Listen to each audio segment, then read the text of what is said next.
hoping to get more notice from the CDC about changes for all students. But right now, it's officially 7 through 12 are mask optional. We'll have to get back to everyone on that. And I just want to tell everyone, keep an eye on the school district website.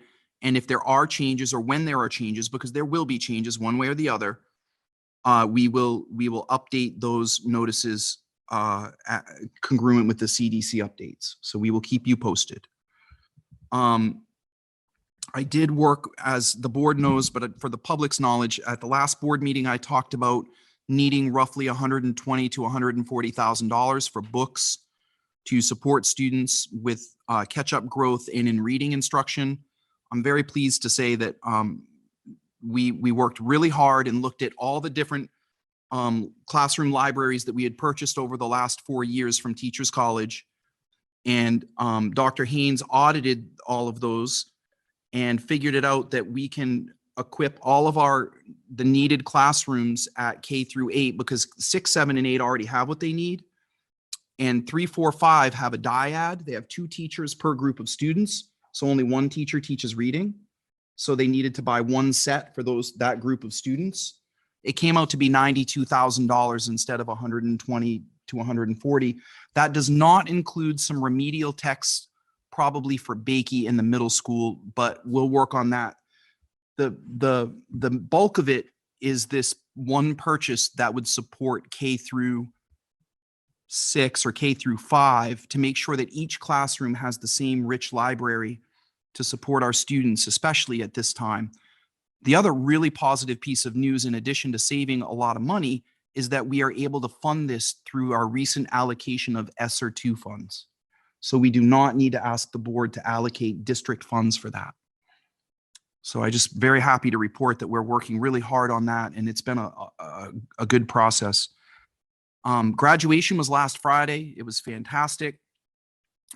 It rained for like 8 minutes, which broke my heart because we really thought we had it. But hey, we'll take 8 minutes in a full-blown regular, everyone's present graduation. I did tell Mr. Stack that I'm partial to having graduation on the field. I really love that. It just felt really formal and regal, and it really showcased our facilities in a way that we've never done before. I really love that. Today we had the 7th and 8th grade promotion. It was really fun. The kids also sat in the same place that the high school kids did. They received their a very cool Sanborn cookie that Mrs. DeRochers had made. Awesome. And then they received a book, and they received their awards and certificates in an envelope. And I spoke at that and handed them their awards. And I just wanted to report out that I was very appreciative of I stood where people left and just kind of greeted everyone as they left or said, thank you for coming. And a lot of really positive comments about the event, the promotion, and the whole thing. Parents were really happy and thankful. One grandma stopped me. It kind of grabbed me by the heartstrings. She said, I flew all the way up from Florida for this. I was not flying up for a drive-through. So that was really cool. I was like, good. I'm really glad the CDC masking requirements being changed really made a big difference for this. And I was really happy about that. I attended the 6th to 7th grade promotion at Memorial and the 3rd to 4th grade promotion at Bakey. It was super fun. Parents cruised through in their cars. I do have to say I'm not supposed to have favorites as superintendent, but I did prefer one car to others. The one that said, may the 4th grade be with you. We all know my persuasions about Star Wars, so I'll leave it at that. And then her license plate said May 4BWY. And I'm like, that's almost as cool as my license plate, but that was pretty cool. So that mom and I bonded. The kids were great. They had some of the kids showed up with these. I don't know where you get these. I want one now because it's super fun. It's this little plastic bubble gun, and it shoots bubbles, and they were blowing the bubbles out their car windows. The kids were just adorable. It was super fun. 5 Below. Oh, 5 Below. All right, great. I'll grab some. The last thing I just want to report out on is each superintendent's report for the next year. I'll at least talk about the strategic plan, even if there's nothing to report, just to keep us on track with the board goal of the strategic plan. So to date, I have met with all of the teachers in PLC meetings from grades pre-K through 12 and heard their feedback on 3 open-ended questions. What do you feel like is working? What do you feel like is not working? And what do you feel like we could do? What creative ideas do you have to do something better?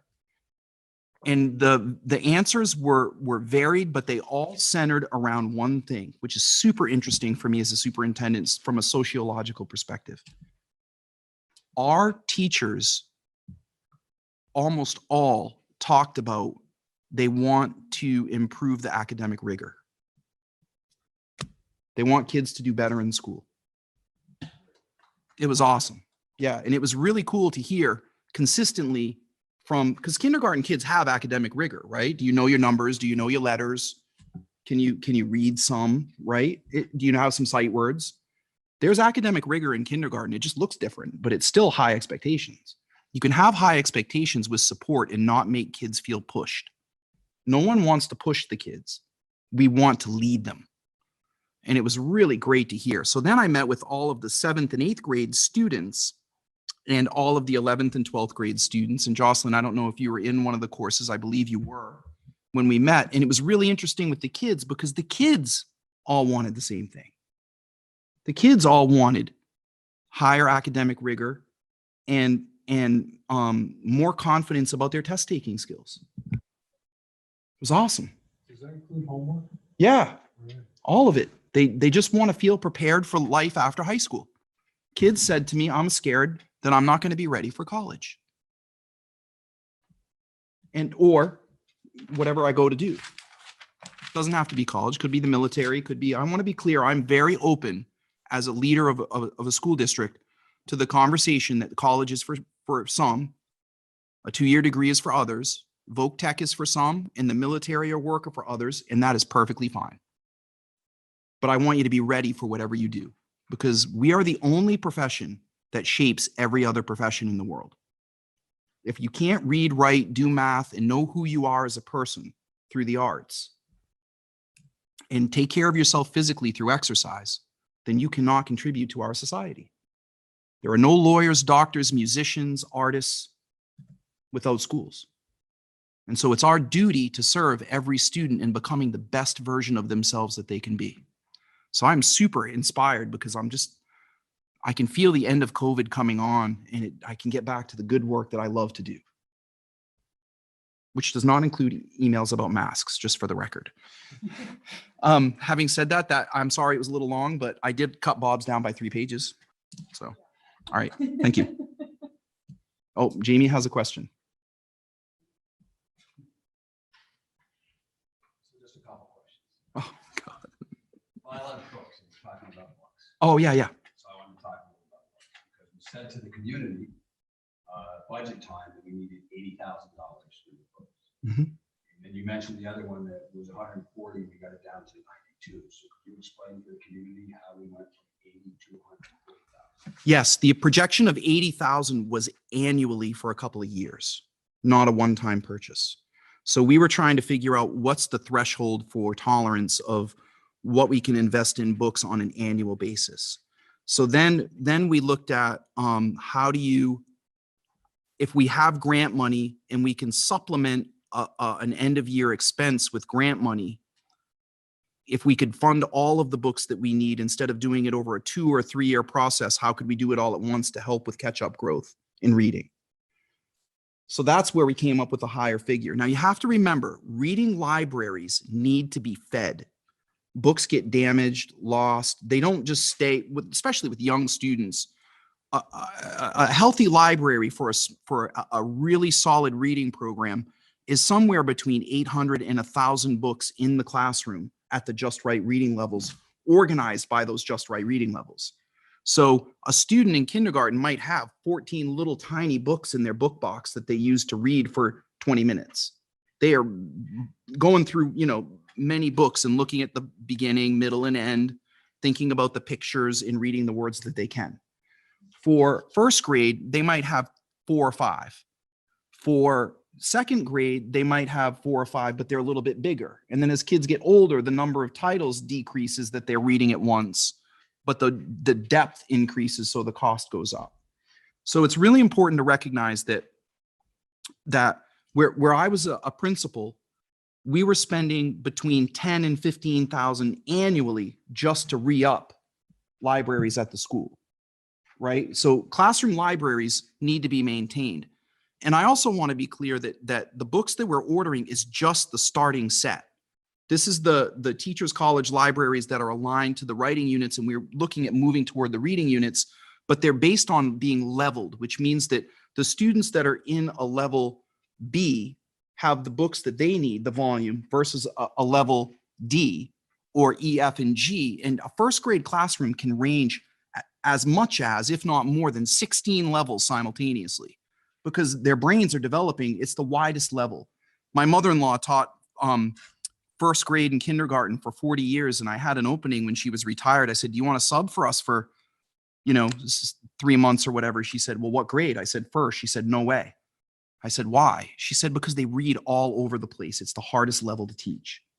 First grade is the most important year of your public school experience. First grade. Because if you don't develop the confidence to read in first grade, you're behind from that point forward. This is critical. So it's really important to recognize that we were thinking $80,000 a year for a couple of years and then going to a maintenance budget. We have been able to move this to a one-time purchase to get everything up and running. I do want to be clear, we will need to buy additional texts for science and social studies. Those areas are addressed somewhat in the TC libraries, but they are not fully addressed. So there's other texts that have to be purchased to kind of help with that.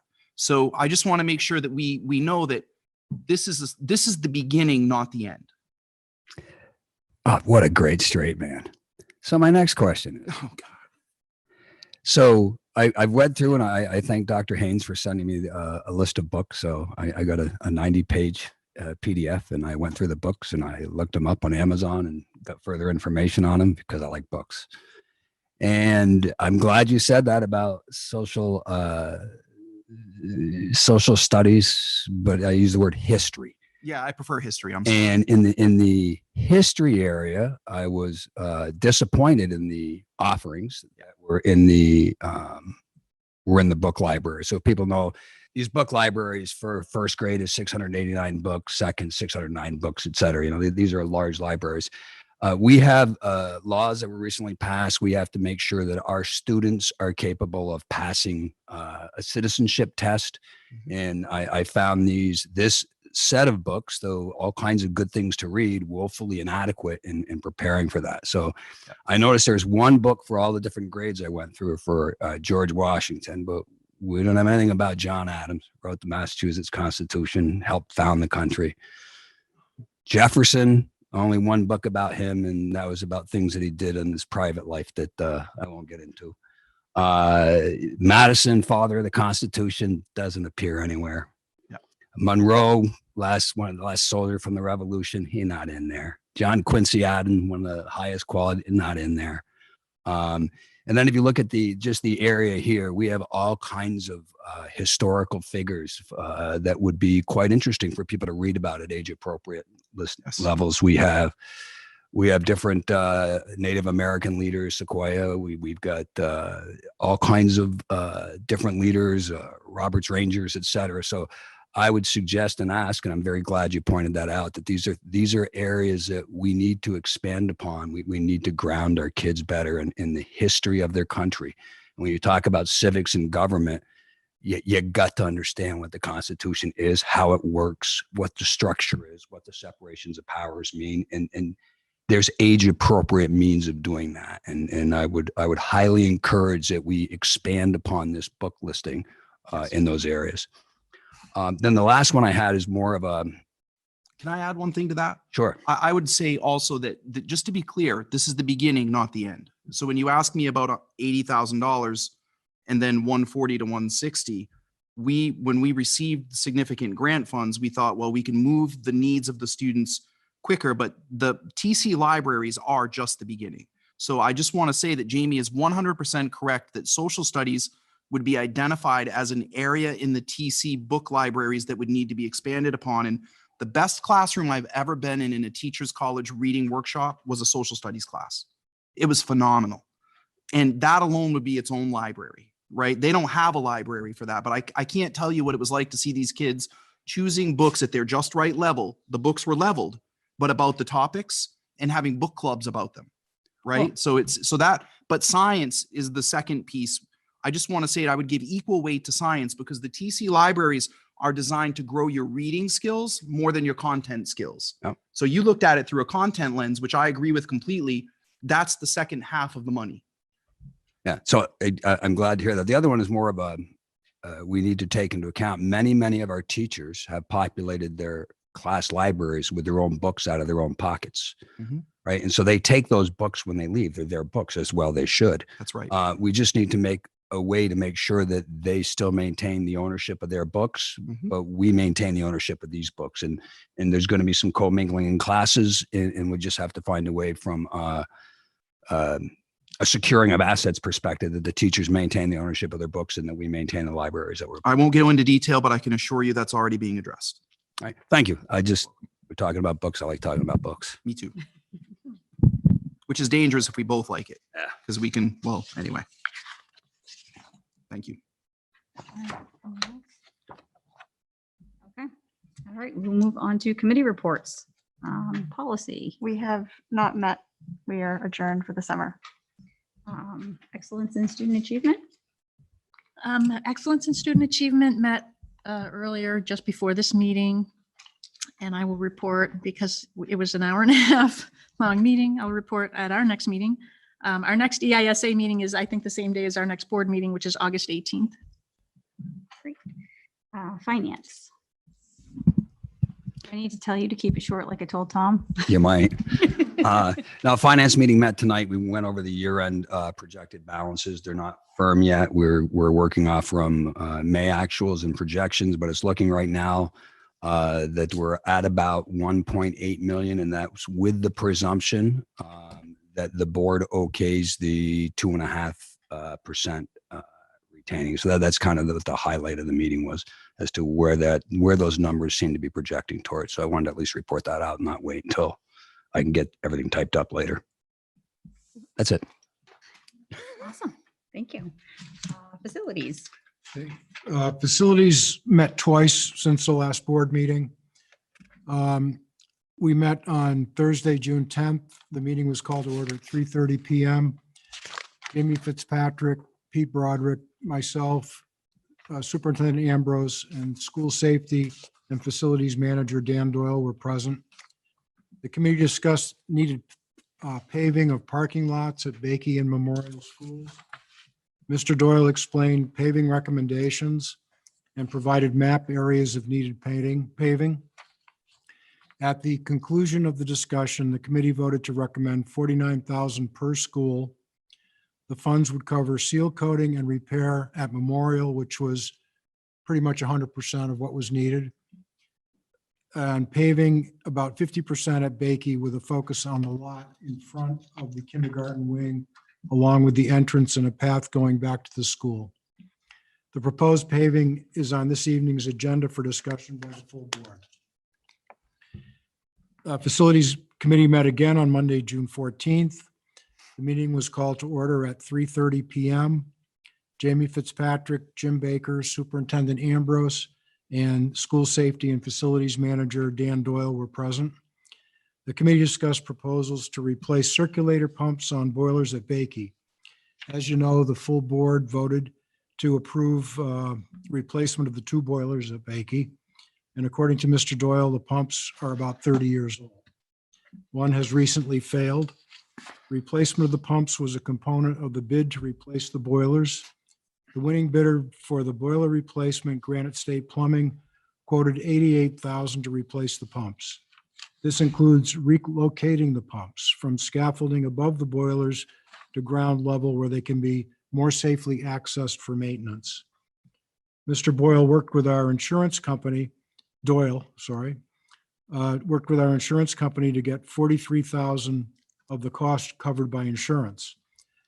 And also a $100 rebate from our utility company. The net cost will be about $41,000. The committee voted to recommend this purchase, and the proposed pump replacement is on this evening's agenda for full discussion by the board. The next Facilities Committee meeting is scheduled for September 1st at 3:30. Thank you. Public relations. No report. Okay.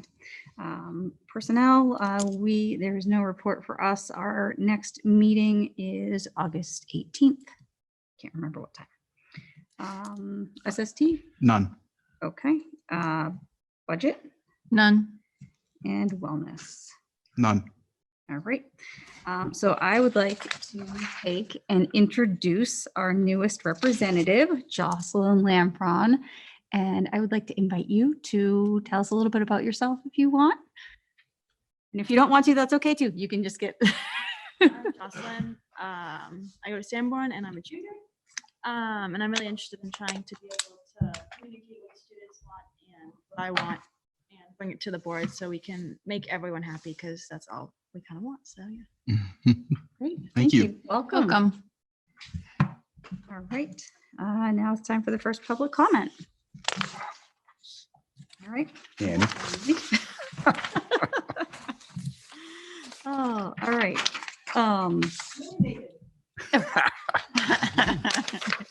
Collier Newton. I've had occasion to be in a bunch of the classrooms this year, trying to help keep school open. And on the whole books thing, the kids really use them. They are reading, on a daily basis. They go through their 5 books or whatever in their little bin. Sometimes it's reading time and they say, can I go get some more books? I mean, I just want to go and choose some more books. And some of them look through and just look at pictures. Some of them, read every word. They're all reading at different levels and stuff, but they are into their books. So good job. Thank you. Thank you. All right. Before we get into new business, I want to take 1 second because it was brought to my attention that not all of our members were privy to rules of order for the meeting. Oh, sorry, my Tuka. So I just wanted to clarify, just for everyone out there, that we all get to take a turn speaking. I mean, I know a lot of us know this, but I just want to clarify it for anybody out there. We all get to take a turn speaking and we wait until everyone has spoken before we speak again. And we wait until the chair recognizes us to speak. So before we get into all these conversations, I know I've been a little lax on that, but I just want to clarify that those are the rules, and I'm going to start really enforcing so we can make the meetings go a little more effectively. Great. So, all right. So moving forward, new business 7.1, substitute pay for 21-22. That's you. I'm really grateful. That was a very nice way to say raise your hand before you speak too, which I'm just as guilty of as the board. So I'm just putting myself as a part of this team. Don't be afraid to remind me to raise my hand because we all forget sometimes, right? Especially when we're talking about books and really cool educational stuff. So substitute pay for 2021-22 is this item. And essentially the board voted to make substitute pay $130 for the COVID crisis. And I'm recommending that we lower that now back to our original rate was 90. And I've recently learned that Exeter is around 97. We need to stay competitive, but not go too far. So I was wondering if the board would be willing to entertain going to $95 a day. I just need a motion and a vote. Can I, do you know what Timberlane is? I didn't do an extensive, Yeah. I know that we were somewhat competitive, but Timberlane went up to 130 and that's what pushed us. Yeah, that's why Yeah. I specifically asked about I Timberlane. apologize. I didn't have a chance to look that up, but we're coming out of the pandemic and Right. we really can't keep paying 130 a day because we're paying our subs more than our paras. Tom, do you have any idea what the total cost was for I don't, substitute? I'm sorry. I don't have that number. It won't be done until the June figures are all in. Okay. Yeah. All right. Madam Chairman, I'll move to set the substitute pay at $95 for 21-22. Madam Chairman, I'll second. Okay, great. Thank you. All right. Any further discussion? All right. All in favor? Aye. All right. Unanimous. I will bring this item back to you if we are having difficulty getting subs. right? But we did agree to do it for 1 year, and officially I wanted to end it. Thank you. Thank you. All right, Thank you. all right, on to policies. Heather. We have a first read for JIC student conduct. And this would be first and second, because it has to be in place before July 1st. I did not see it on the drive. It is in the drive in your folder for policies. I just looked. If you go into the school board, Phyllis, can you show Heather where that is? It's easier than me trying to, Oh, I found it. oh, okay, That was easy. all right. Great. I'll give a quick overview, very brief. The state implemented new laws. This policy is congruent with the laws, and we have to have it for July 1st. Okay. I've spent a lot of time on this with Will Phillips and Jim O'Shaughnessy. We are providing a significant training for administrators at our retreat in August, a half day, because it is, the major change is around the length of suspension is limited to 20 days without going to the school board, where it used to be that school districts could allow suspensions long-term foregoing an expulsion, but now the board would have to have a hearing after 20 days. So it's a pretty big deal. And there's a tutoring requirement too. And there's also a behavior plan requirement, which requires us to write a behavior plan for students who are struggling with discipline. So it's designed to implement progressive discipline, right? That you move students along a continuum, which is what we do as best practice. I don't have a problem with that. I just think that the formalizing it like this means that it's going to create a bureaucracy for guidance and the administration. I have a question. So restorative practices is still starred, but there's no explanation of the starred. So I don't know if that should just be like a bullet point. Like Yes, that should just be a bullet point. It was something that we added though, so we left it noted so that folks would notice that restorative practices include, for example, if a student vandalizes a bathroom, they may spend some time cleaning the bathroom. Or if they, especially for our younger students, when they say something that hurts someone else's feelings, it may have to do with reflecting on that and apologizing, right? Restorative practices restore the damage that's been done, and they are wide ranging and varied.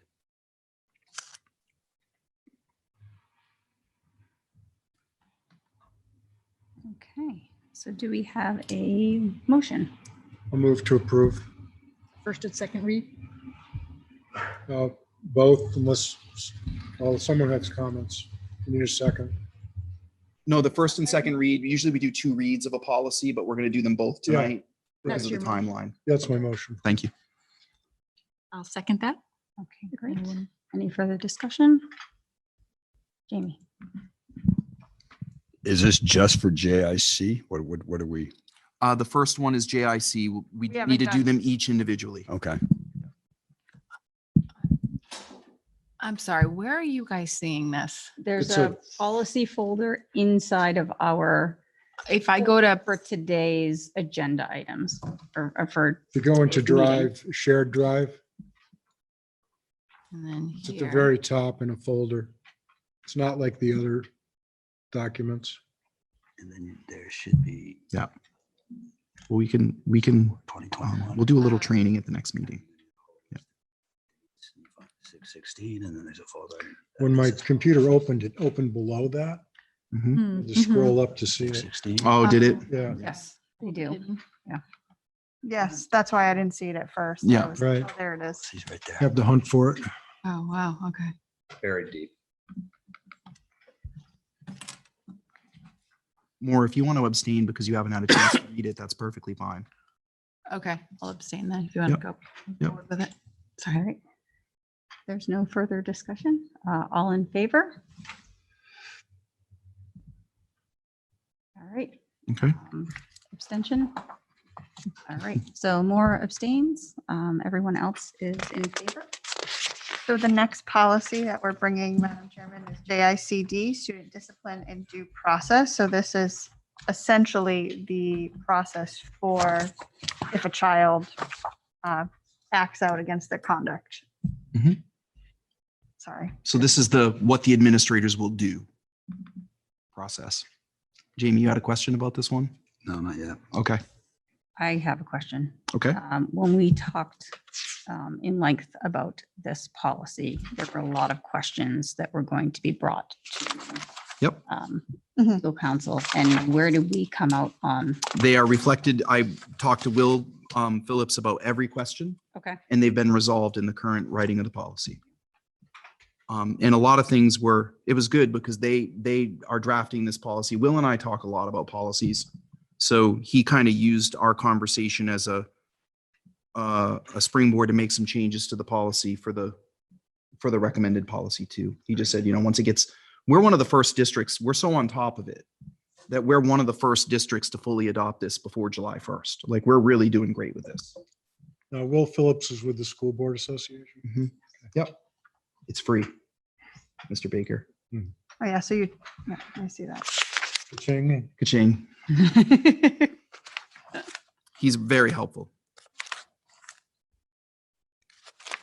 All right. Do we have a motion? Move to adopt JICD for first and second read. I'll second. Any further discussion? No? All right. All in favor? Jamie's reading or something. Jamie's reading. Yeah. Go ahead. All Okay. right. So that is Heather, myself, Jim, and Tammy in favor. Maura and Jamie, abstentions? No. Abstain. Abstentions? Okay. So Jamie and Maura will abstain. All right. Thank you. All right. The next policy for our second read is IHBC, establishing criteria for special education evaluations. This one was from the last board meeting. Nothing has changed.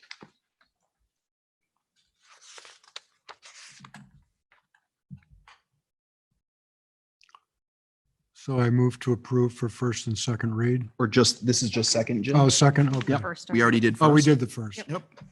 I second. All right. Any discussion? All right. All in favor? I guess that we've already put on this, yeah. All right. Unanimous. And then the last policy for second read is IHBAA, evaluation requirements for children with specific learning disabilities. This is also second read, so it's the same exact policy as what we did 2 weeks ago. Move to adopt for second read. See IHBAA. I second. Okay, great. All right. Any further discussion? All right. All in favor? All right, unanimous. Thank you. All right. Facilities. Yes. Just, it would be helpful to me to know if something's coming up as first and second read, because I didn't get a chance to get to the others. I thought I'd have another bite at the apple and it was a busy Oh, week. okay. Yes, So and I can see that. it on would the be helpful on the email. agenda if the intent is first and second read, if that it shows up on the agenda. It helps me prioritize time. Yes, We will do that. Absolutely. And Mr. Fitzpatrick, if you have a question about a policy, even though we did the first and second read, just email me. Yep. And we'll take a look at it in August if we need to make an adjustment. I was going to say. I you can- do encourage you to read those two policies and ask the questions. Well, I could get to run the first one. Yeah. Yes, but I couldn't get to the second. It's 12 Yep. pages. Yeah, it's long. It is. It long. is, yep. It is. It's a good note. Thank you, Jamie. Thank you. All right. Facilities items. Tom. All right. So the first item, Mr. Baker already kind of talked about. We have a recommendation from the Facilities Committee to purchase the pumps for the Bakey School in part, large part, because Mr. Doyle was able to secure $43,000 in insurance money to offset the $88,000 cost. Mr. Doyle has also worked with them to get $3,900 in rebates. And one of the pumps is already down. So the total cost ended up being $88,000 less those other pools of money that Mr. Doyle was able to secure. So the Facilities Committee is recommending it, and we just need a vote from you to approve it. Motion to approve? Thank you. Second. Thank you. All right. Any discussion? Is the funding for this coming from unexpended funds from district funds? Yes, well, the funding for the 43,000 will cover the first part, almost half. And then the rebates will cover the other 3,900, but the 41,000 would roughly 41,000 would come from unexpended funds at year end. Yes. Amy. Just some clarification points. So we're going to get 6 pumps. One's already down, so you need to get one. So there's 5 pumps that you're not getting. The pumps are in the 30-year range.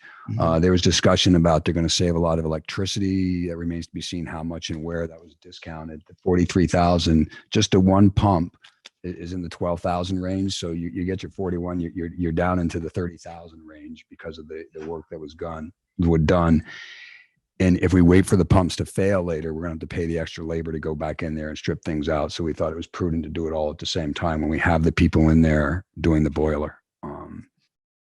And that's what led to it. And so really, yes, it'd be about 31,000 out of the unexpended funds because you have to do the boiler because we need boilers and you have to replace one of the pumps anyways. It's just, it's dead. So we're preventive maintenance on 5 pumps, which have a value of 63,000 for about 30. So it's about half off. Also, another consideration is that cost includes moving the current pump or moving the location of the pumps. The 2 pumps that are dangerous, yes. Because, yeah, they're currently up on scaffolding about, I don't know, 12 to 15 feet up above the boilers. Mhm. And there's concern about the safety of working from that scaffolding and, if somebody could fall and be seriously hurt. So this includes bringing them down to working height level. I think one other last thing that everyone should know is that if the pumps are at the 30-year point and they're going to fail, it's actually less expensive to do it now with the rising cost of materials in construction. And also they're already going to have the system completely shut down with the boilers out. So it really is a win-win for everyone. We went deep on this. We spent 3 or 4 weeks just going around and around about whether or not this was worth it. And I really feel like the committee did a fantastic job. And Dan Doyle in securing the funds. Great. All right. Any further discussion? We have a motion in a second, correct? Yep, we do. Okay. All right. Just making sure. All in favor? Aye. All right. Unanimous. Thank you. All right. Tar at Memorial and Bakey. Yeah, thanks. So essentially the facilities committee had a conversation about the needs at Bakey and Memorial. And Memorial needs to have the entire parking lot. Basically, some areas need to be ripped up and re-tarred, and then it needs to be completely sealed. That was about $49,000. Bakey is in the midst of needing significant repairs, but we decided that just for the sake of fairness and for where we're at with finances, that we felt like $49,000 would be enough to do approximately half of what needed to be done at Bakey in the most important parts. So the area in front of the kindergarten wing is kind of all potholes. That would be ripped up and repaired. And then the entrance ramp would be made ADA compliant. And there would be a ramp from the back of the building that came down to the parking lot for safety purposes. Like if an ambulance came with a bed and they had to take someone out, it's not safe right now. The problem is that so what I'm asking the board to do is to authorize us to expend or encumber up to $49,000 per school, because right after the facilities meeting, Mr. Doyle called the company to book the job and they were like, it's too late, we're going out till next year. So he's trying to find another company to do it, and he has to encumber the funds before July 1st. If he fails to do so for just by not being able to find someone, then those funds would just go back to the unexpended fund balance and be returned to taxpayers. So we're trying to get, basically what I'm saying is I'm asking you to authorize us to continue to try to get someone to do it. Motion to approve? Thank you. And the facilities committee is there anything else? Like you guys voted to do this? Yeah, and also the expectation is the remainder of the work at Bakey will go into the CIP plan. Thank you. I don't think anyone seconded it yet, did they? Nope. I'm not going to. Oh, I'll second it. Thank you. Yes. So you answered my question, I guess. The funding for this again is the intent is to, so I'm not a fan. I've been highly critical. Several of us on the board have actually been highly critical Mhm. of using unexpended funds at the end of the year on a so-called spending spree. So my question is, was this an unexpected, is this an unexpected need? Why isn't this budgeted? This is not in the budget, right? Is that Mhm. correct? Why not? Is it like, did it come up? Nobody knew about it? It's gotten way worse over the course of this year, the parking lots. So if you go to Bakey, Jim and Jamie and Pete went and looked and inspected the 2 parking lots. The areas at Memorial that have deteriorated are getting worse very quickly. And Bakey it's really arguable about there are 2 parking lots at Bakey, the 2 sides. The one on the right-hand side under the trees is cracked and not doing great. It'll probably need to go in the budget or the CIP sooner, right? And part of the problem is that we need to really put prices to the items in the CIP plan and assign them to years. Mm-hmm. And this bumped up, right? So it's like the reality is that we have almost $3 million at the end of the year. And we have been incredibly conservative and very, very careful. And this project is something that you as a board can vote to not do, right? But we're saying to you that if we have a significant sum of money left at the end of the year, which is very, very rare, this is a project that the facilities committee is recommending. So you guys need to. So I would concur with Tammy's comments. I'm not liking spending money at the end of the year. And certainly I don't believe that you should have spending sprees. And we went back and forth versus the original quotes that came in Yes. as to what needed to be done, which was extremely higher. I did go over personally and review the things myself as to how the conditions were.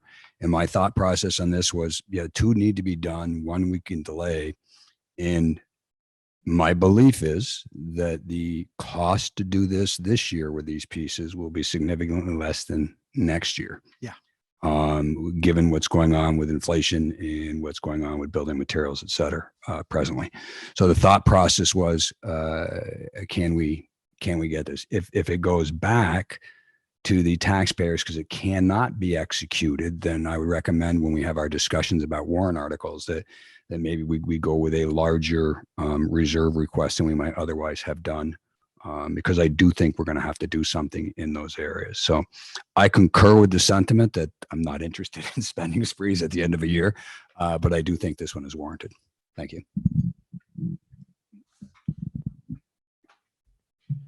If we can get someone to do it.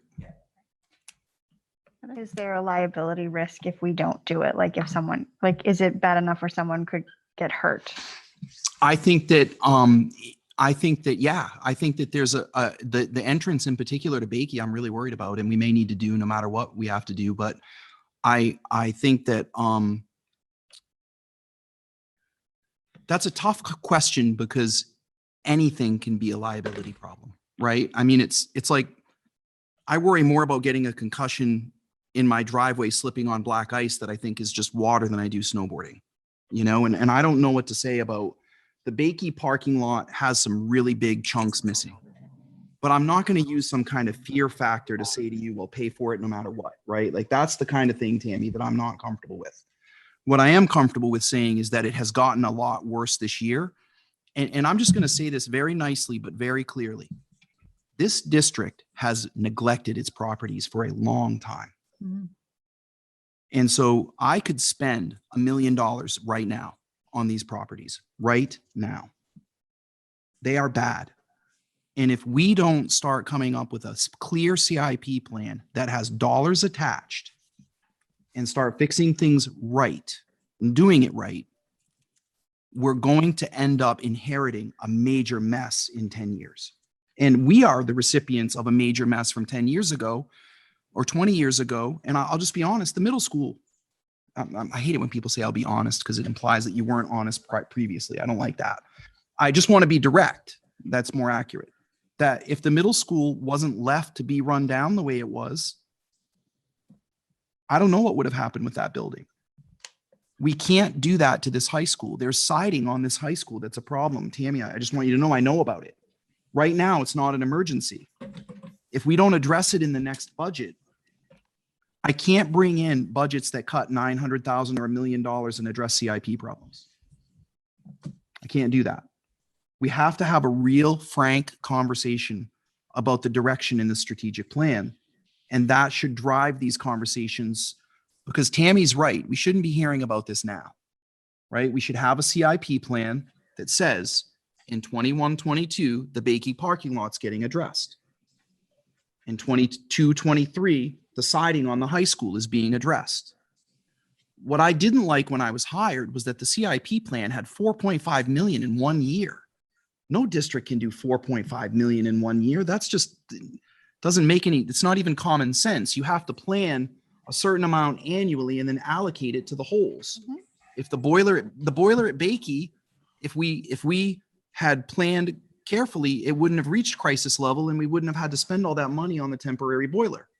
I'm not saying this to be difficult or anything. I'm just saying, like, we have to have a plan this year, and this is why we made this our goal. So I'm saying to everyone, good job, right? We made it our goal. We're gonna do it. But I just want to address the concern that this is not a year-end spending spree. It's a year-end, holy smoke, we have some real concerns. We have a baseball field on the next agenda item that is not safe for kids to play on. And it's gotten worse. Erosion has occurred. It's not like we didn't know that it was a problem. We know that it's a problem, but it got worse. And that's what happens, is that when things are teetering on the edge and not being maintained properly, they go from teetering to really bad, really fast. And then it feels like a crisis. I hate crises. Crises are like when somebody gets sick and you're not planning on it. Crises are like state and federal mandates that we can't control, that have money attached to them that we don't plan for, that we can't know about, like this policy that we just approved. That's a complete unfunded mandate, that policy. But this is totally within our locus of control, but we have to grab it and plan for it carefully, because what we don't want is to upset the blood sugar or the tax rate going up and down all the time. That's what makes our constituents upset, because it's not fair to them. We'll do it. We're going to be fine. But I think that it's super important to recognize that the facilities committee has been incredibly thorough. And really, we whittled this down from a $200,000 request to under 100,000. It was 220 to start off. To really do Bakey, it was over 110,000, right, Jamie? Was it one? It was over 100. Yeah, it's north of that. And Memorial was over 50. So 150, 160. We're trying to bring it down, but I am worried about, like, the siding on the high school. I'm worried about the fields. I'm worried about the fact that the field in the back of the building doesn't have any irrigation, right? You know that our sports field was not built properly. That has not been addressed. The irrigation's a nightmare. And if the baseball field doesn't work, what do? The kids need these fields to do athletics. So I'm just saying that the first part of the strategic planning process is going to be some really tough conversations about facilities. And I want you to know that I'm not saying this to be mean or difficult. I'm saying we're coming out of COVID and we're starting to be like, okay, now we can deal with other stuff. That's what's happening. And the boiler just died. I mean, we can't, yeah. So I just think it needs to be said that there is a CIP plan being worked on. Big time. And it's great. It's Yep. got a long list of stuff in it. Mhm. And I'm not a fan of just picking numbers out of the air and putting it into a project. Right. For the very reason that you stated, the CIP plan that was over $4.5 million in 1 year. Yes. So the way we're approaching it is that we're compiling the list of the projects, and then we're putting to be determined in there as the amount. Yes. And then depending on when they're scheduled for, actually getting bids to determine what the real costs are. Mhm. As far as the paving at Memorial, the bids range from 48,000 to 75,000 For just Memorial. for just Memorial. Yep. Bakey was 117,000 to 163,000. Thanks. That's where I got the 220. Thank you. So, and the CIP plan is a priority. Obviously, COVID made the things very difficult. Different Staff people were tied up with planning for that and executing the things that had to be done to keep the school open. And hopefully now, in September, we'll be able to get back to it and bang it out. And we've done a great job. The list is pretty much done for the CIP, and we can share that with the board so that there are no surprises. I'd The draft. like to see that. Yep, be happy to share it. Okay. Did we have a motion? I'm just gonna like circle back. Yeah. Because I started that whole discussion and I appreciate the facilities committee and their diligence. And I'm certainly in favor of taking care of our facilities. I am in favor of planning. I'm Yes. happy to, Yeah. I'll be very much looking forward to the CIP plan.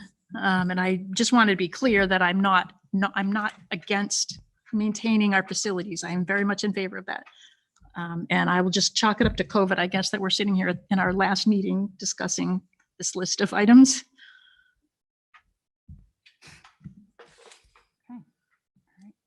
We have a motion? We do. We have a motion in a second, right, Phyllis? Okay, Yeah. all right, Okay. great. All right, all in favor? All right. Thank you, unanimous. everyone. All right, baseball field leveling. So here's where we're at with that. Dan, I think everyone knows our insurance company has said that the baseball field is no longer safe. I'm not going to get into the details, but basically there's been erosion in there's areas of the field that are not level with other areas of the field, and it's created a safety concern. Yes. Can you clarify which field? Oh, the Chase Field. Thank you. Thank you. Oh, I'm thank like, you. because we just. Good job. used the Yeah. Regular. It's the baseball. Chase Field. Just thank you. You saved me a lot of trouble. Good job. The Chase Field, we think we can do it in-house. So Dan is trying to save money. Dan Doyle has a ton of construction experience. He wants to try to do it in-house. And so he told me that he thinks that if the board allows him to encumber up to $20,000, that he can get the soil delivered, level it and grade it. He just needs to find out if he can rent the right equipment and he might parse out some parts of the job, but he feels very confident that he can get it done with our in-house grounds crew. He can't find someone else to do it, but he would like to continue to look for other people to help do it because obviously that's faster, right? We want to get the field open for the kids. And you remember, you have to seed it and get the grass grown and everything. I don't want to delay this for another year. So I had talked to Dan and said, well, maybe I should ask the board to authorize up to 30 just in case you get into a pinch or a bind and you can deal with it. And Dan said, no, he thinks he can do it for 20, which is another testimony to Dan's really trying to keep this tight for year-end spending. He understands that this is an emergency and we all do. So I'm asking the board to authorize Dan for up to $20,000 to be encumbered by the end of the year to fix the Chase Field. And then if we get past that point and we need more, we need to talk to you, then if we have to, we'll call a special meeting. I mean, it's important. I want everyone to hear that we want to fix the Chase Field. It's an important field for us. Mhm. I'll move that motion. Thanks, Jim. Second. Thank you, Maura. Any discussion? Yeah. The Chase Field is used by a lot of groups. Yes. And I'm thinking that Dan or somebody should put the word out because there may be community people that have equipment. Yep. Other resources that would, come and get involved in doing this and help out. Yeah, you might know, right? Yeah. I can probably tell you 5 people off the top of my head that Okay. are part of soccer, baseball.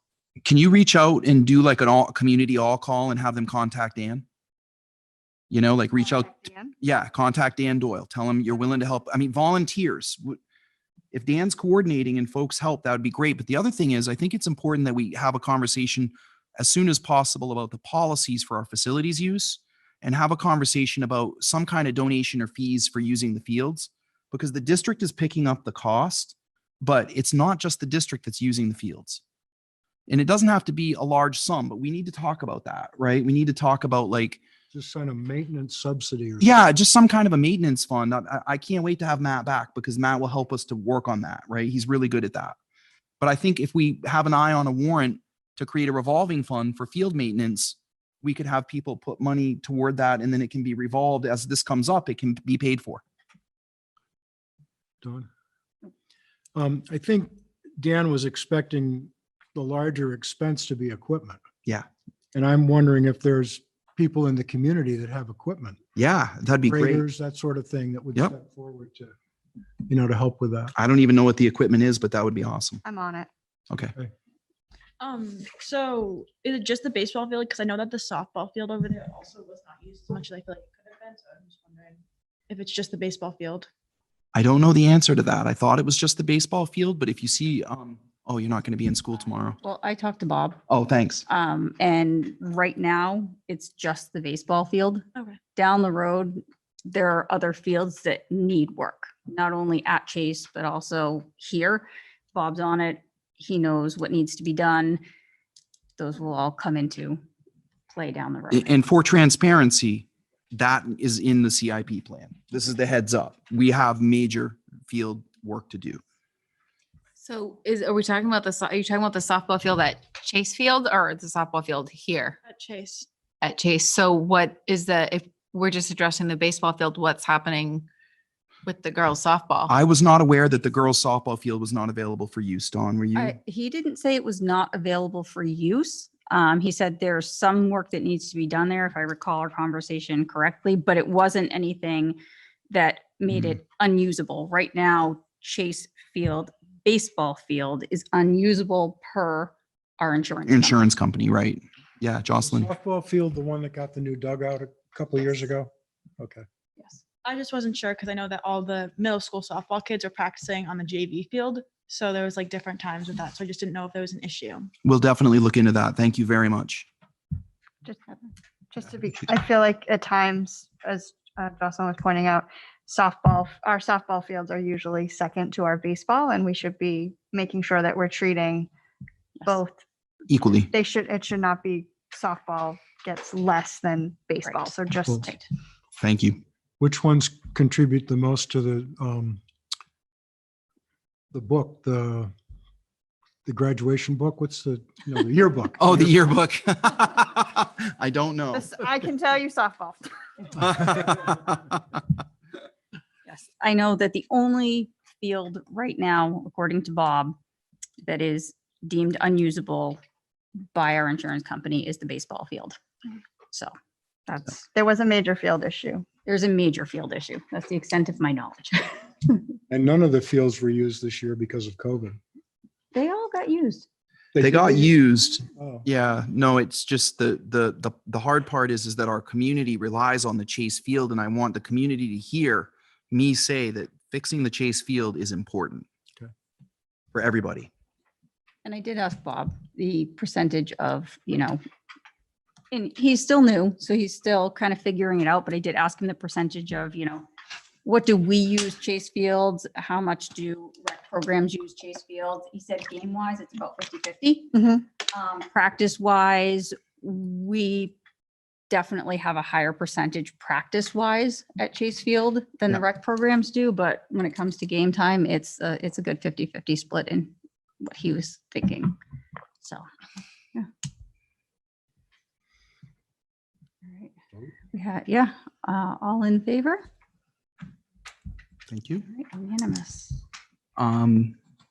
Cameras at the Bakey School. So just for transparency, the facilities committee has been talking about these cameras since November. So we had a significant situation a couple years ago.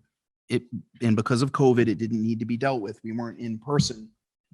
But these cameras have been talked about a lot. Gordon, at one point, these cameras were slated at $46,000. I believe that's a number. Yeah, roughly. I'm approximating. I'll just say approximately. We tasked Gordon with whittling that down and figuring out what he could do in-house versus in the building. And then we've had an absence at the central office of an important employee. So this kind of slipped off the radar. And then I picked it up a few weeks ago to make sure that it got done.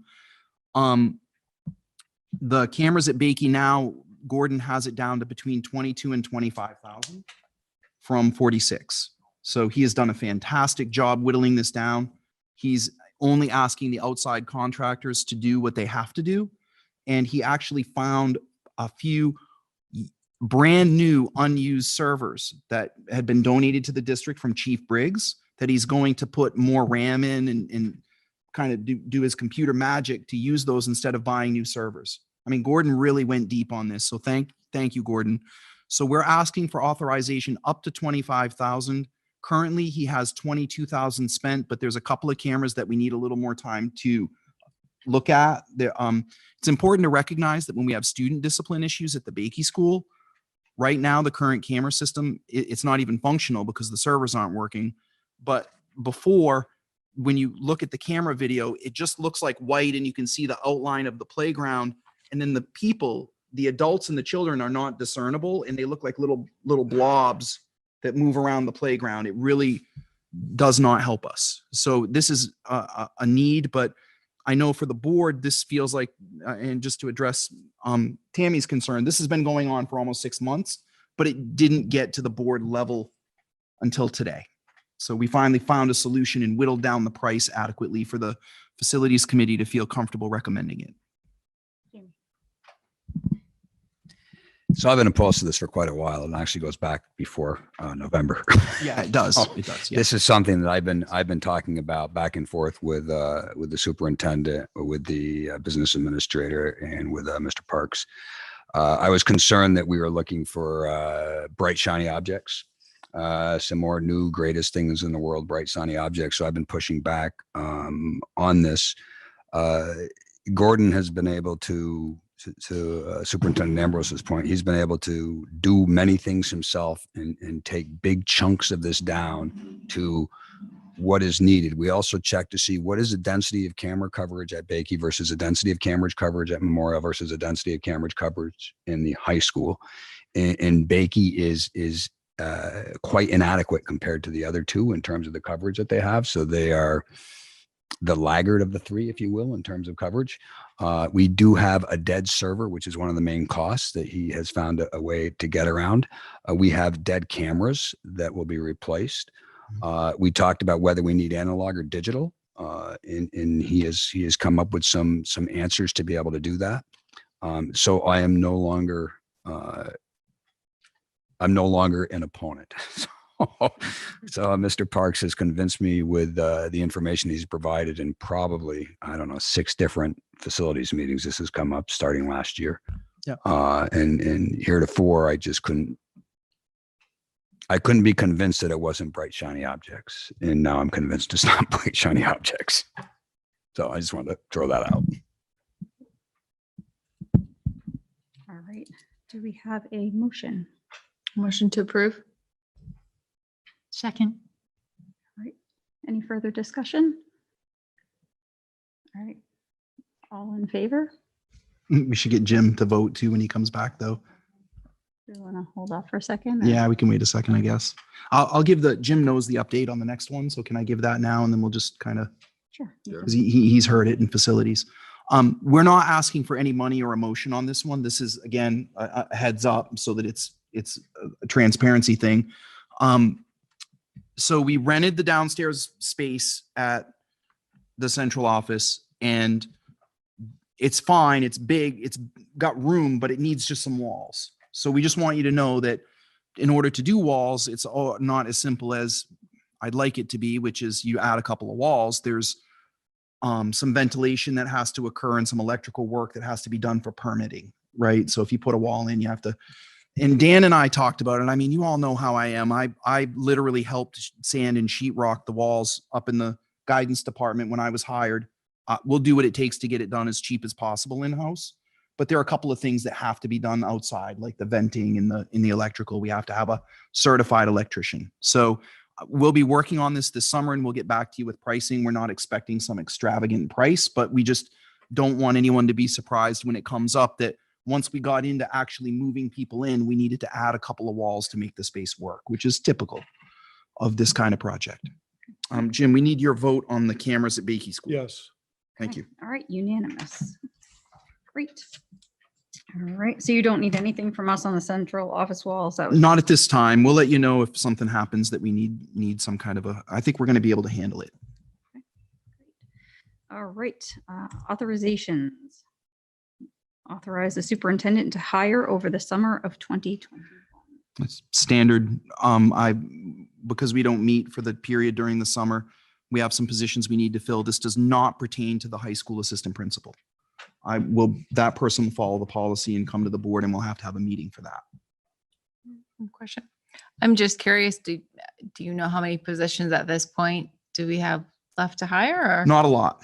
Yeah. We're doing pretty well. Okay. There are some things out there. I don't have an exact list, but sometimes it changes too. I Right. know of one person that's probably going to resign that I can't share right now, Yeah. you know? Okay. So it's summer.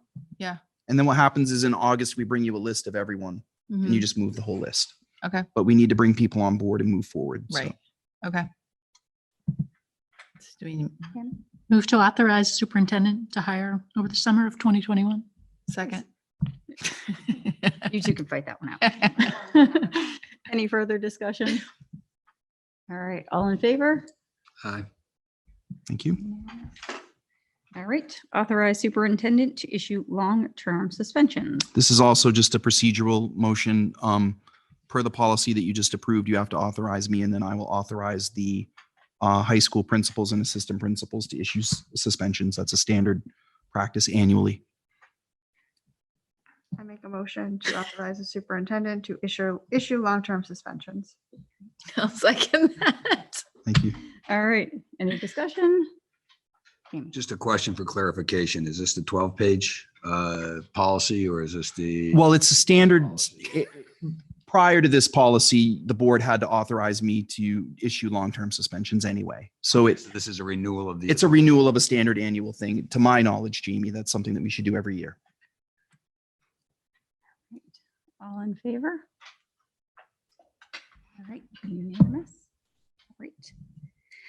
All right, consideration of participation in litigation against Jewel Labs Incorporated. Thank you very much. I want to welcome on Zoom the attorney that's leading up this litigation. I just think it's important for everyone to know that Mr. O'Shaughnessy, our attorney, his law firm approached us last year about there's really an important point here. The Jewel litigation is really about the fact that there's a cost associated with fighting the issues associated with vaping. And Mr. Shinoff, Attorney Shinoff, will be talking to you about that in just a moment and explaining it all. But basically, there's a massive class action lawsuit saying this costs us money to monitor bathrooms, to follow up with kids, to deal with vaping. And I can assure you with absolute certainty, it's a problem for us as a school district. And I am very concerned about it and very happy to be bringing this litigation to the board because it gives us an opportunity to join a large number of school boards in the country. Mr. Shinoff is in California, and he will explain the details. But tonight, you'll hear the presentation and then decide if you want to proceed with this. So Jim and I believe it was you and I that talked about it originally, right? And we decided to pursue this to this point when Mr. Baker was chair, and now it's come to the point where it has to come to the board because they're moving forward with their process. So Mr. Shinoff, welcome. Thank you. Can you all hear me? Yep. Can you turn it up just a little bit? Let's see. Let me try to see. Is that better? Can you hear me now? Yes. Thank you. I appreciate it. Thank you all very much. I want to provide you a little bit of background about myself, the litigation, and answer any questions you may have about what we're doing here. So my name is William Shinoff. I'm an attorney with the France Law Group. Prior to joining the France Law Group, I actually represented school districts in Southern California for 10 years. And that's really what brought me to this issue of vaping and how it's really becoming an issue on our campuses. And when I started this, I thought this was going to be focused on the school districts in California. And it really has shown me how much of a national and all over the globe this is an issue of children and teenagers that are now addicted to this product. I currently represent over 300 school districts in 22 different states. And this is not a class action per se. It's what we call a mass action. So every school district that joins this case will have a lawsuit on file. And so unlike a class action where you join and you'll receive those great ads in your mail saying, congratulations, you got a $5 gift card. That's not what this case is. Your school district will have its own case on file and will be consolidated with every school district across the country into the federal court in San Francisco. But at the end of the day, you will have your own independent resolution to the case. And that's how this process works. And so this case is truly focused on the fact that we have two defendants here. So we have Juul Labs. They own around 80% of the vaping market, in Altria, which many of you may know as Philip Morris or Marlboro. Juul went and these two young men from Stanford, they started this company as a doctoral thesis project out of Stanford. And they wanted to create an alternative to cigarettes. And so when they went and did their research on marketing, they looked at tobacco. As some of you may know, there was litigation regarding tobacco and the way they did their marketing around 20 or 30 years ago. And as a result of that litigation, the tobacco companies had to stop marketing to children. But what this company ended up doing is they researched it and they determined that they were not stopped from doing the marketing that they wanted to do, but they used what these tobacco companies did to be able to go in and be very successful in pushing their product.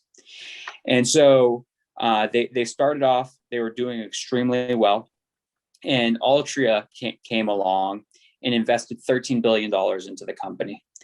And so Altria went and assisted them in providing the shelf space. So now whenever you go to every grocery store, supermarket, you will see Juul plastered everywhere. And that's a result of the deal they have with Juul. And when I started this process, I really wanted to see why all the work school districts and counties have done combating tobacco use. And it was very successful. I mean, we were looking at the last generation of nicotine users and why we're now seeing this huge upshot of children using nicotine. And so I've been litigating this case for nearly 18 months now. And what we were speculating has become true.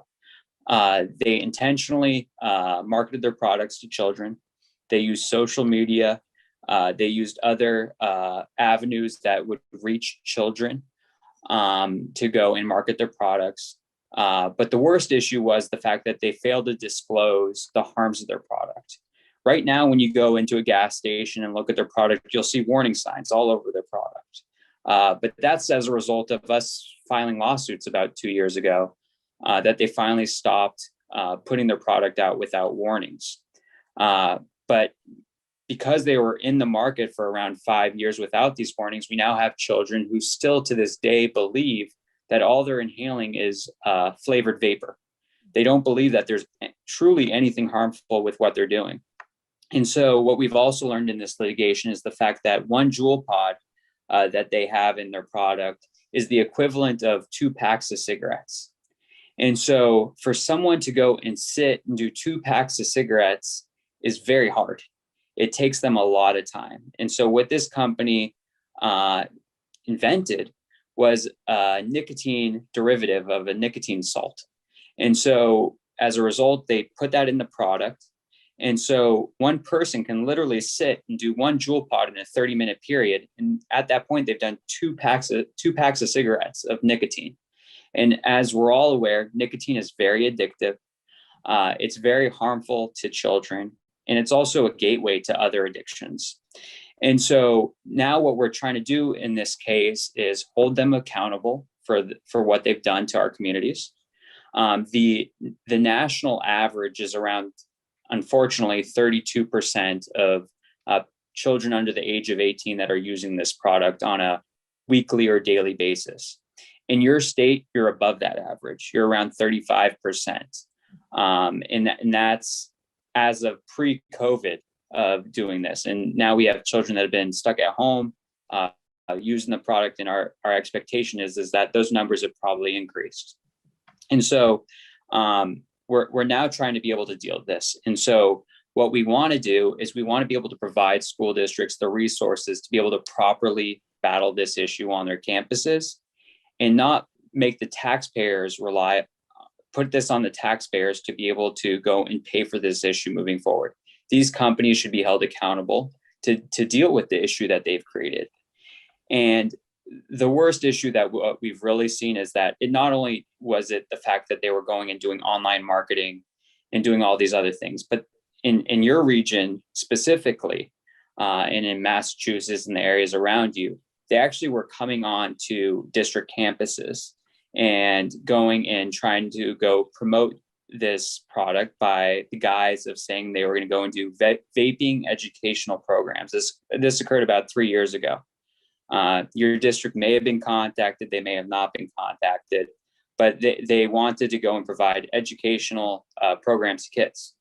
The thought is that they finally realized that they created a problem with the kids and they were going to go and try to make sure that kids didn't use this.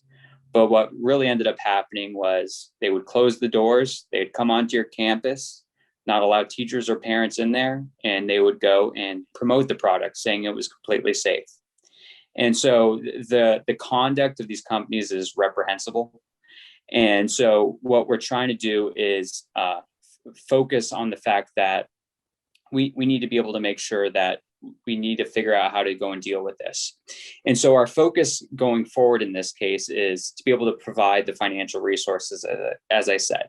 So we have a panel of experts that have told us what we need to be able to get for our school districts to truly bring the numbers down. And so they said the focus is on deterrence, support, and education.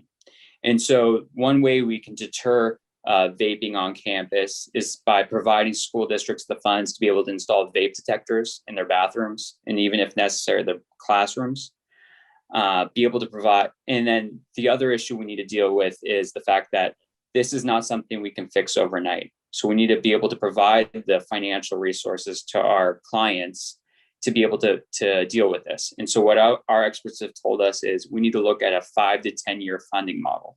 So what we're also looking at is providing resources to hire additional staff for supervision purposes.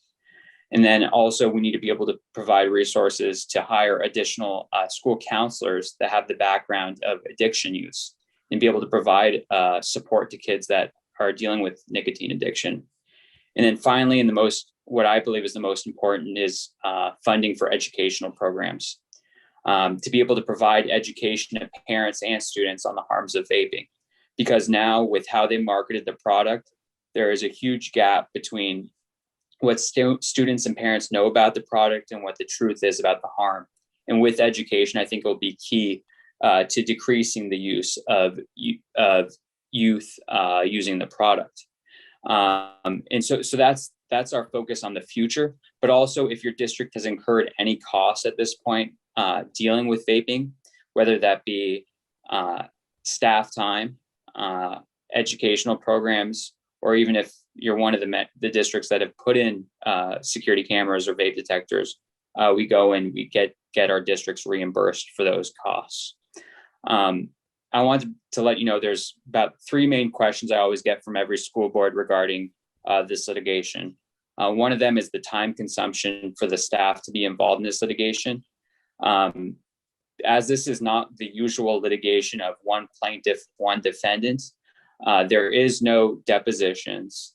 There is no staff that would need to appear for court hearings. All that's required from your district to be involved is to answer a 35 question questionnaire. And for a district your size, will probably take about 1 to 2 hours to complete. And then the second question I get is the cost to be involved. There is no cost to be involved. We handle this case on what's called a contingency fee basis. So that means that if there is no financial recovery to the district, there is no cost to the district. If there is a financial recovery, we're paid through a percentage of that recovery. Normally, for plaintiff litigation, that would be 40%. But in this case, if the case resolves within 6 months of your district joining, it's 20%. Or if it resolves after that 6-month period, it's 25%. So bottom line, there's not going to be a penny of general funds used. It can only bring in funds to the district to deal with this issue. And the third question I get is, does joining this case and receiving funds create an obligation on the district to do these specific things? The answer is no. So there is no accounting at the end of the day if you receive funds in this case. It'll be up to the board and the administration of how to use these funds at the end of the day.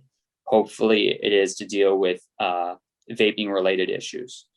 With that being said, I want to be able to provide you the opportunity to answer any questions you may have.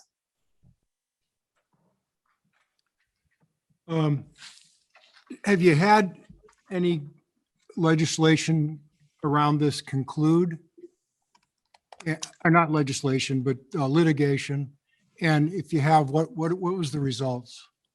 Yeah, that's a good question. So we're actually, unlike tobacco litigation, which took 10 years, we're on a very fast pace in this case. So next month, the North Carolina Attorney General's case is moving forward. So he'll be the first case that moves forward. And the rest of our cases were already set for March 2022. I also want to let you know, I forgot to mention this, that this case isn't only about financial recovery for districts, but it's also we're creating change through this litigation. And then for us as lawyers, how we create change is through what we call injunctive relief. So asking the court to stop conduct of the defendants. And so what we're asking in this case is two different things. One, that there's a federal order in place that stops these companies from marketing their products to children. And two, we do not want them to bring back the flavored pods onto the market, because right now they have pulled that product off the market voluntarily. But we want to make sure that it never comes back, because it was very profitable for them. But we know that's really what brought kids to them. But to answer your question, we have not had any litigation. What we have had is initial motions they've brought to try to dismiss our case prior to a trial, and those have all been denied. One of the big victories we did have, besides winning on the motions, is that we are moving forward with a claim of RICO, so racketeering, with these two defendants, which is initially was a criminal cause of action against the mafia. But they now allow that to move forward against companies that do illegal conduct for purposes of profit. And that we do have in this case, which was also involved in the opioid litigation and the tobacco litigation. So one more question. Yeah. So you mentioned this can't be fixed overnight, and you've got a 5 to 10 year planning model. Correct. If you get financial damages, is it a one-time sum, or is it something that's ongoing? Yeah. So what we do is we have experts in place that we're going to be asking your district very specific questions for them to be able to create us a model that will be able to provide you the funds necessary in order to cover a 5 to 10 year period. So it could happen that we get a lump sum up front, or it could be a 4 to 5 year period where you're getting payments over time. But the bottom line is that we're making sure that we have a number in place that will cover that period of time at the end of the day. Final question. So you talked about support staff and the costs of fighting this, equipment and education. So say we come up with a 5 to 10 year plan and we get a lump sum. We've hired staff, we've added a lot of overhead. So we would need to know that that's sustainable. So how would that be funded? Correct. So what we ask is the questions. So for example, we're going to ask, what are your counselors paid hourly? Are they on salary? What is the average cost per year of a counselor? And we make sure that we multiply that by 5 to 10 years. So you do have enough funds to make that sustainable for that period. And that's how we determine it. So we make sure that we know exactly that is what we're asking for, that it will cover that time period to cover that, what our understanding is will take to deal with this issue. So then we would have to decide, would we get that money all at one time, or do you escrow it and pay it out over a period of time? Or We have recommendations on how to best deal with the financial aspect of that. Thank you. Of course. I don't know who was first. You can go first. All right, Jamie. What's your business case? So you got some projection as to how many billions of dollars you're going to get that you're going to get 25% of. What is that number? Can you say that again? I said, you have a business case here. You have some expectation of the number of billions of dollars that you're going to get in the payout that you'll get 25% of. What is that number? We do not have any expectation of a bottom line number. We're representing school districts individually, and each district's case is different. So we do not have any bottom line expectation of what we're going to get out of this case at all. I hear what you're saying. Being a business person, I'm not sure of any projects of this scope that get scoped out without a business plan. So I find that interesting. I also find that the marketing is quite good. So I see that you have included in the enticements for school boards, look, we can hire more people so that we can get a lot of school support to it. So we will entice this with hiring a lot of people. So we'll give you money to hire a lot of people if you join up with us, as we do things like use a RICO law to arguably extort money. So I don't buy that there's no business plan. I don't support the type of activity that you're talking about. And the enticement to make sure that the education establishment will get behind you by waving, oh, look at all these extra jobs that we can get, and those extra jobs will pay dues. I'm just not supportive. I have two questions. What happens after those 5 to 10 years? Because yes, the 5 to 10 years can be a lot, but I don't think the schools are going to stop in 10 years. So you're saying that what happens after 5 to 10 years where our plan of funding would end of what that would be? Correct. So, right. So what our model is based off of is the tobacco litigation. And what we've seen in the tobacco litigation is those that were involved, they ended up getting a lump sum. But at the end of the day, there was grants that districts could go and apply for to go get those extra funds if it was necessary. But based on the information we have at this point, if we put these different aspects together, that is the time necessary to be able to deal with this. And then it's going to be up to the district at the end of the day, whether they want to continue on with that or not. And hopefully, though, that with this is at least going to be able to provide you the resources to deal with this issue up front and not have to rely on your general fund at the end of the day. And my second question is, what are you going to do? Because Juul's one brand and now it's been shut off, but I do know for a fact that there's other brands. So it's not like, yes, if we get money, that's amazing. But at the same time, there are other brands and other things that are worse, because you don't know where they're made. You don't know what the products are in it because it's off brand.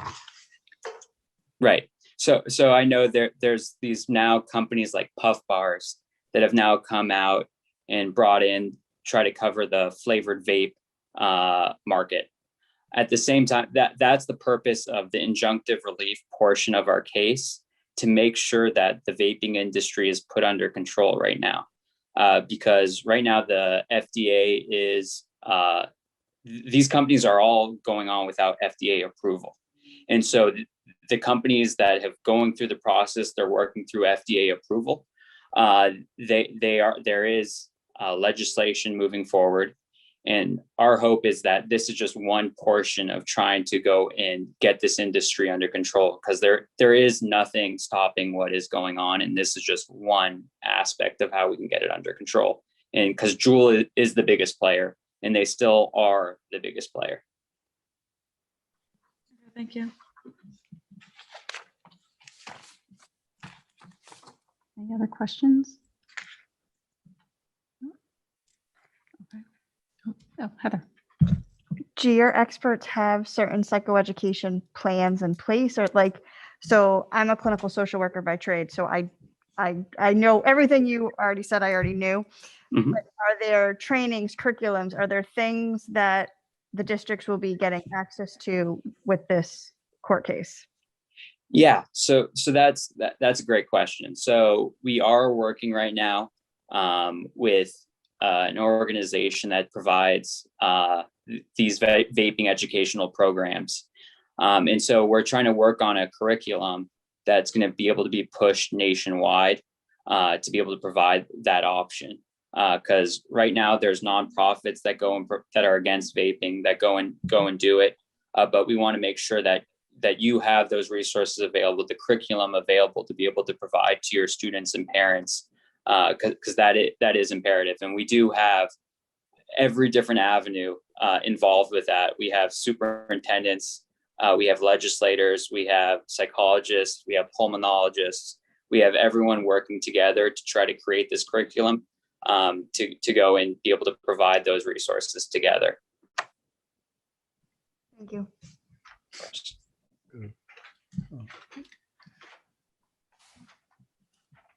Do you, I don't know if this is privileged information or not, but do you have a budget for this program? And how many attorneys are assigned to it? You said you had 300 districts now? Sorry, can you, so do you mean like, how are we working on such a large scale of clients? Is that what you're asking? Right. And how are you funding it? Okay. Yeah. So we're a very large firm. And we have been involved in other litigation that has given us the ability to self-finance these cases. And at the end of the day, we bear all the risk in this litigation because if there is no recovery, we're not coming back to the district to ask to be paid for our time and our costs. We've been involved with litigation against public utilities for wildfires that were caused in California. And so as a result of that, we have a large amount of financial resources. And so we have a large team of attorneys that are working on this case. I'm the head of that litigation since I'm a former school district attorney. And so we are litigating these cases. We're working on each one of these cases individually. And so that's how we've been moving these cases forward. And as a result of this being a consolidated action, the ability to have these districts all working together helps the fact that it's not a one by one case, which would be very strenuous for any firm. Thank you. Of course.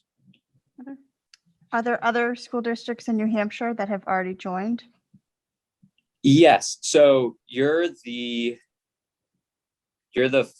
second school district that I presented to this month. And your superintendent was involved in a call with a number of school districts in Maine and New Hampshire. And there's about 30 or so that in the next 2 months that are all going to be getting involved. And that's just the start.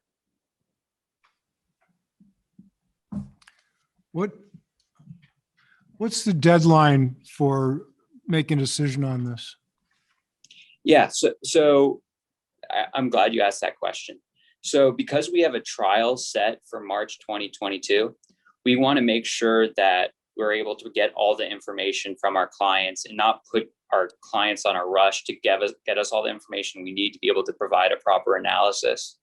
And so what we've told the districts is this summer is the time, we're really giving an August deadline to make a decision because we need to be able to provide our experts 3 to 4 months to be able to do an analysis, get it back to the district for their review, so we can move forward, and we don't want to be rushed.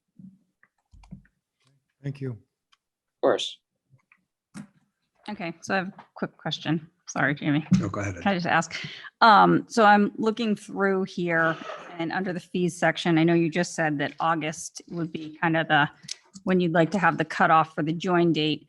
And if I do my math out, if your trial is not until March, we're already over the 6-month Am I correct in that? That if so the 6th month is a period of when your board joins. And so let's say you join in August. Yes. So that then you will be over the 6th month and there is going to be an increase in 5%. That's correct. That is correct. So, but the issue is that we want to make sure that we're prepared for the time that we're working on it at that point. Yeah, so what you just described was all the aspects of a business plan without the numbers that I had asked about. So you've done that. I believe the March 22, you had said previously, that's a North Carolina case. Is that correct? No, the North Carolina Attorney General's case is next month. So these are 300 things going off separately. What exactly is the case that's going to be heard in March? No, there's not 300 cases going on separately. It's what's called a multi-district litigation. So when there are a number of plaintiffs suing the same defendants in federal court across the country, the federal court consolidates that into one courtroom. So what happens though, if the case isn't resolved, we have a trial. And so 6 school districts have already been selected for March 2022. And those cases will be going forward in March. The purpose of those trials is to give the defendant an idea of what the damages a jury will award and whether they will be even found liable. And so that's what's moving forward in March. But the North Carolina case is very important because that's the first case by a public entity against these companies. Yes. So I know you said an August date, but an August date and saying only 6 months doesn't make sense if you're gonna have an increase that we have to return. Because if you're supposed to be helping us and you only give us 6 months to get the most possible, I think we could probably answer the questions. You said like what their budget is, how much that, I think if we all really wanted this, we could probably work together to get it done in your time. So then we can get it in 6 months. So is there any way we can work around the 6 months? Because I just think 6 months, and when you give us 8 months till our trial it's like, just doesn't make sense. And that's a conversation I'm more than happy to have with your superintendent. I'm more than happy if the issue is the percentage of the increase from 20 to 25%. I'm more than happy to keep it at 20% the entire time. That's the issue is not the percentage for me, is not the fee, is more the participation. And I want as many districts to be involved as possible. So if we need to go and amend the agreement for it to be 20% flat fee, I'm more than happy to do that. You said it would take 2 hours for it to complete the information that you needed, right? Correct.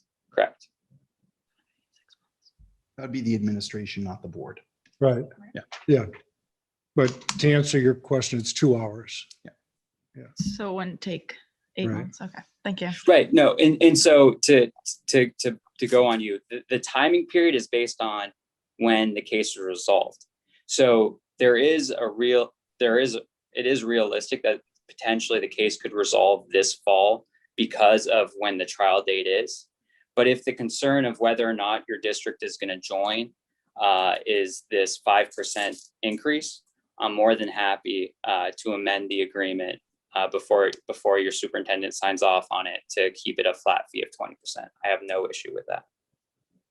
And I'm just going to clarify, I don't think it's really the 5%. I think it's more about transparency and what we're really talking about here. But we'll take the 5. We'll take it, but I think it's more about, being transparent in what the 6 months really means. And then what we're realistically looking at percentage wise, it's little smoke and mirrors. So we're just looking for transparency. Yeah. And so just so you understand, so the increase is based on the fact of the amount of work that's going to need to be done on our part. The fact the longer the case goes on is the more work that we have to do on the case. And that's really the reason of why there's an increase in the fee, because the longer the case goes on is the more work we're doing. And we're already working on a reduced rate. But like I said, if that's what's needed to make sure that your district joins on to the litigation, I'm more than happy to make sure that it's just one flat fee of 20%. When does the case in North Carolina start? Beginning of July. So the August date, when we give, like, because you say March, but then you say like it might be resolved in the fall. So I'm just confused as to if you're saying March as a trial, and then I'm just confused as to how that one works. Yeah. So when there's and just in litigation in general, if there is going to be a discussion of a settlement of a case so that there isn't a trial, that's going to have to occur prior to a trial occurring. And so when I talk about a potential resolution, that means a settlement.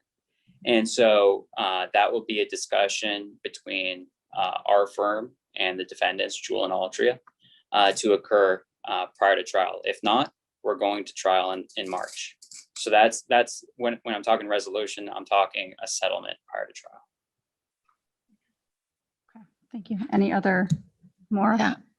I'd like to clarify the question, has anyone signed on from New Hampshire? You kind of said that you were talking with some other members in New Hampshire or other school boards, but I didn't really get the impression that anyone had actually signed on. Is anyone from New Hampshire actually already joined in this lawsuit? Or you're just talking? We had one other district join on last week. But I'm not sure if they're from Maine or New Hampshire. I'm gonna have to go. I would have to check. Okay. But I know that there are others in New Hampshire that I'm scheduled for this month. Okay. Thank you. Of course. I have one last quick question. What is your estimate of how much money we will get in return? Because you say the 20% and the 25%. Like, what do you think that we can get from this? Like, how much money about? So for what we've estimated is that for a small school district, it's a 6-figure case, and it goes up from there because of the factors of the vape detectors. That's $5,000 a bathroom. And then the other portions of the fact of being able to pay for staff for 5 to 10 years. So it's a significant figure, but I can't give you an exact dollar figure today. Thank you. How much time do we want to spend on it? I think I'm going to just speak up. Yeah, This is a major problem for our school district. And this does not cost us anything. So I completely disagree with Jamie on this. Drummond and Woodsum is a very reputable law firm that I've worked with for over 20 years. They brought this to us and said, Really you might good. be interested. It's what they're selling.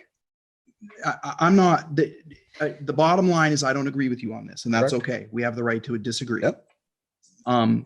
If we have an opportunity at no cost to the district to hold vaping companies accountable and receive settlements for this, if we don't join on and they settle it, then we just missed out on whatever opportunity we had because we're out.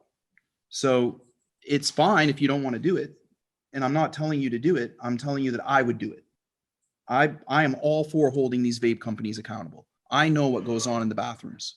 Oh, yeah. I know. Can you tell the board how bad it really is? It's not good. I generally try not to go to the bathroom when it's going to be busy, because what we have been told is if you are in the bathroom and someone else is caught with something, you can also get in trouble.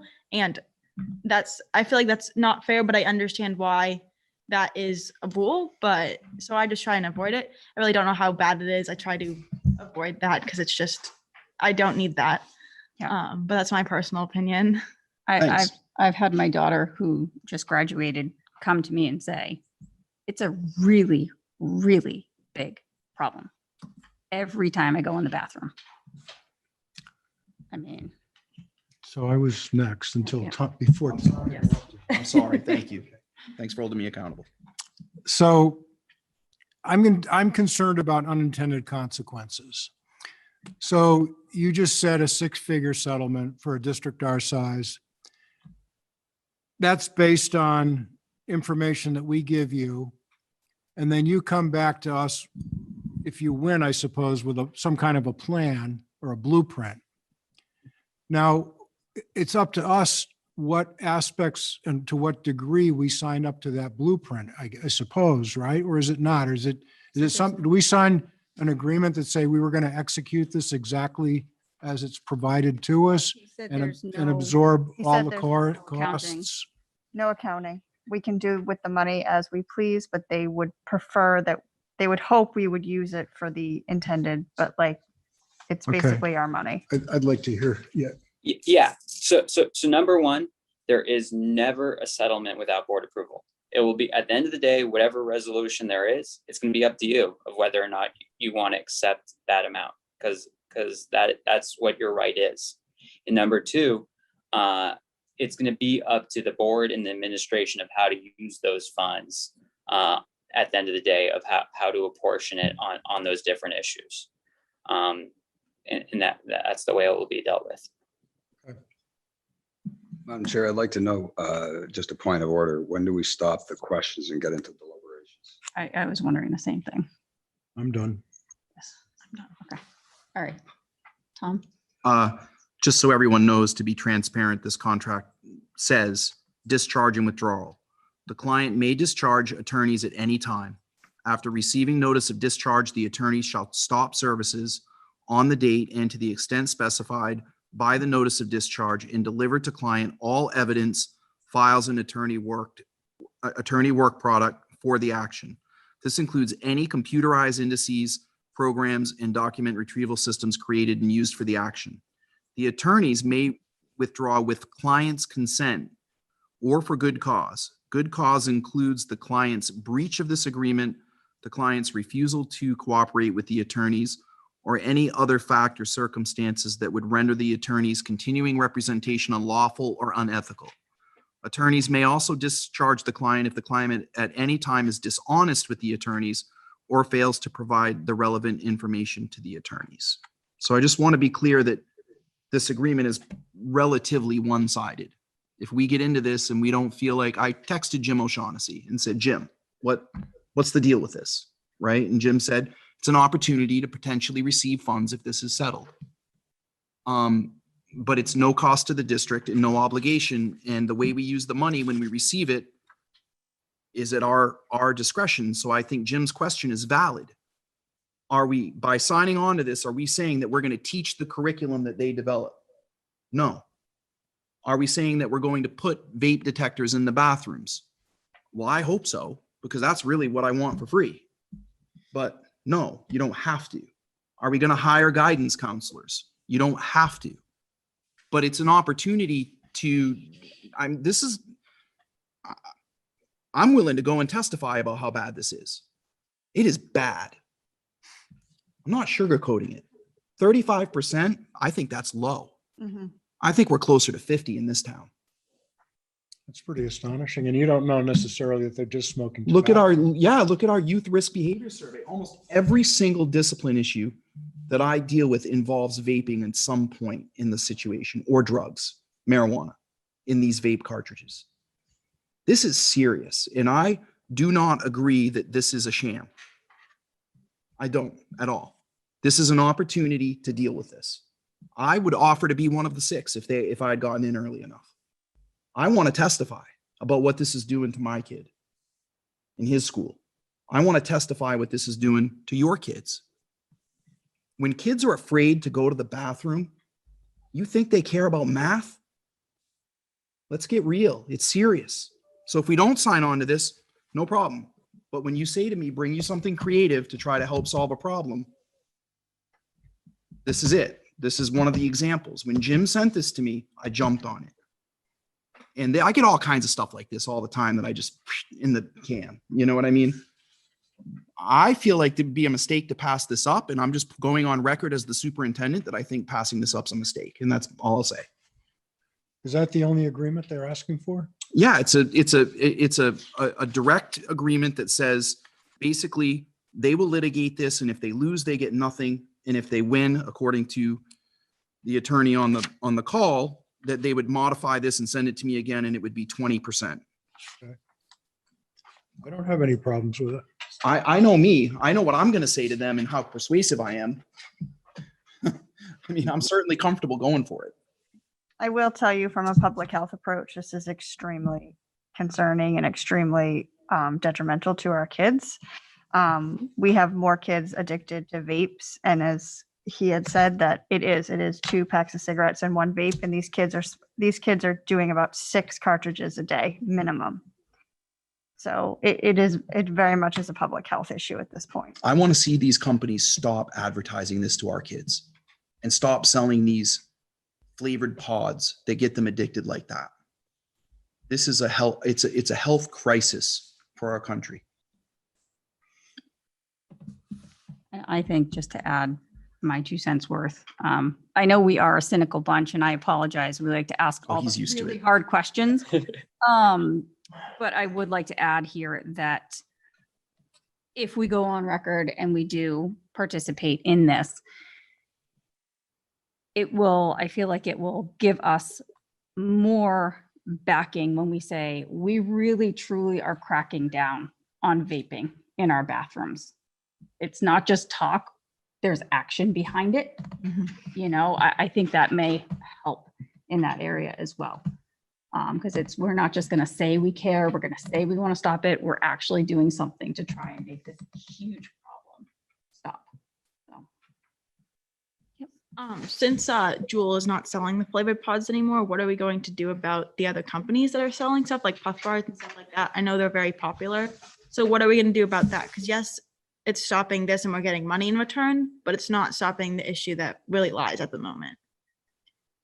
I would think that's where the education comes in, because what else can you do? Okay.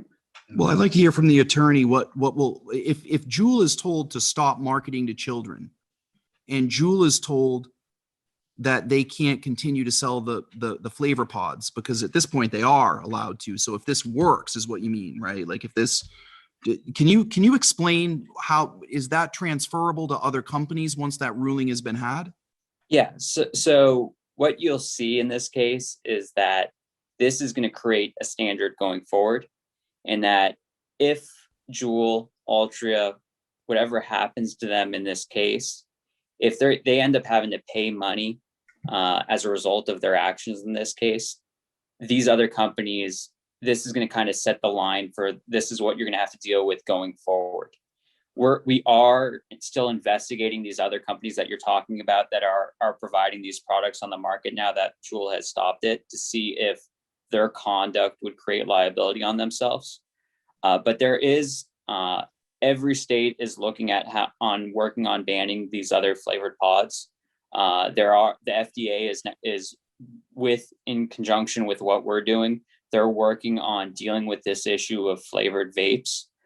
So there are a lot of different aspects going on, and this is just one avenue of how we can deal with the biggest players in the market at this point. But just so I can be very direct with what you're saying, whatever happens in this case will not apply to Puff Bar or all these other small off-brand companies. It's not going to apply to them, but that's what the purposes of the government is doing. But what we're focused on is the biggest players that we're trying to deal with at this point. I would assume that then the states can use whatever your accomplishment is, and also to pass legislation, I would think, right? Correct. In this case, we'll create precedent moving forward against these vaping companies.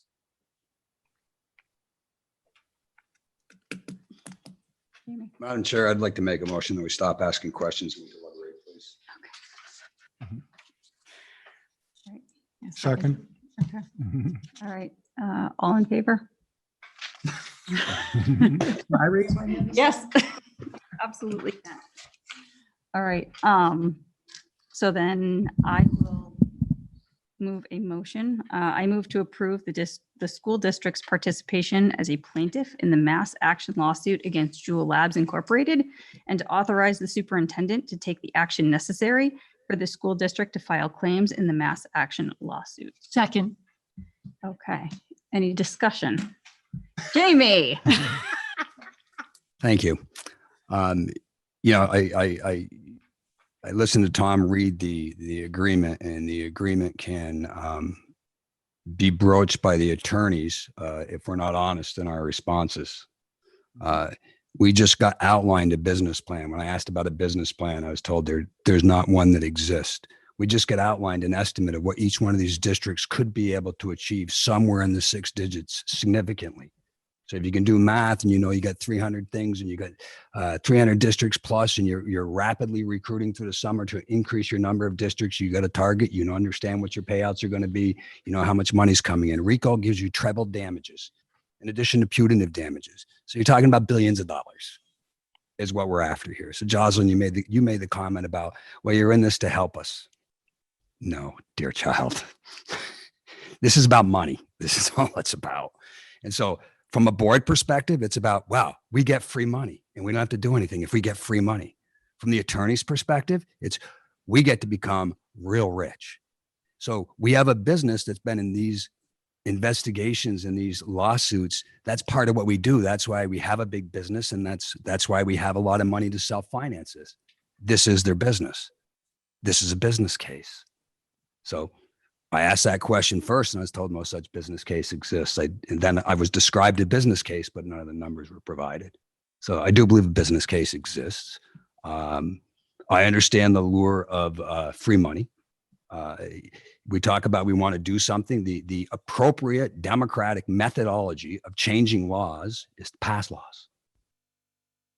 So I just don't support this. I don't think it has been above board. And I didn't get the answers to my questions, and there's clearly a business plan behind it. So I just do not support this. Am I allowed to ask Jamie a question Mhm. in this discussion? Yeah, sure. Yeah. So what do you propose that we do about it then? What is your alternative? I have not heard any proposals from the administration to do anything in particular about Jules in the school. I know it's a problem, but so if it's a problem that needs to be addressed and we need to have monitors or cameras, well, you want cameras. You can't have Yeah, cameras, no, I You guess want that's what I mean. monitors Are in the you, bathroom? Where is the proposal to do such? I guess that's what I mean. Are you, is your suggestion not looking for a specific plan, but is your suggestion, are you saying that we need to handle it in-house? Is that what you're suggesting? On a matter of principle, I don't agree with these types of activities by law firms. There's mentioned numerous times of the reference to the cigarette suits that happened a couple decades ago. So legislators pass laws saying, oh, and when you come in to defend yourself in our court in Florida, you're not allowed to use any savings that happen as regards cigarette use in terms of socioeconomic impacts of whether people are drawing more or drawing less by dying early from cigarettes. Not allowed to be discussed. So going after and bankrupting an industry because you think you can and you can get people on you because it's an emotional issue, I just don't subscribe to that methodology of running a country. So from a district perspective, if what we need to protect students in the bathroom is to put in detectors in the bathroom, then we should probably be recommending that we do that, and it should probably be in the budget. Regardless of whether or not a lawsuit is going to be created that we're going to go and farm across the country to generate more school districts to come in. Thank you. I recognize the principle, but this to me seems like a business that's making money in an evil way.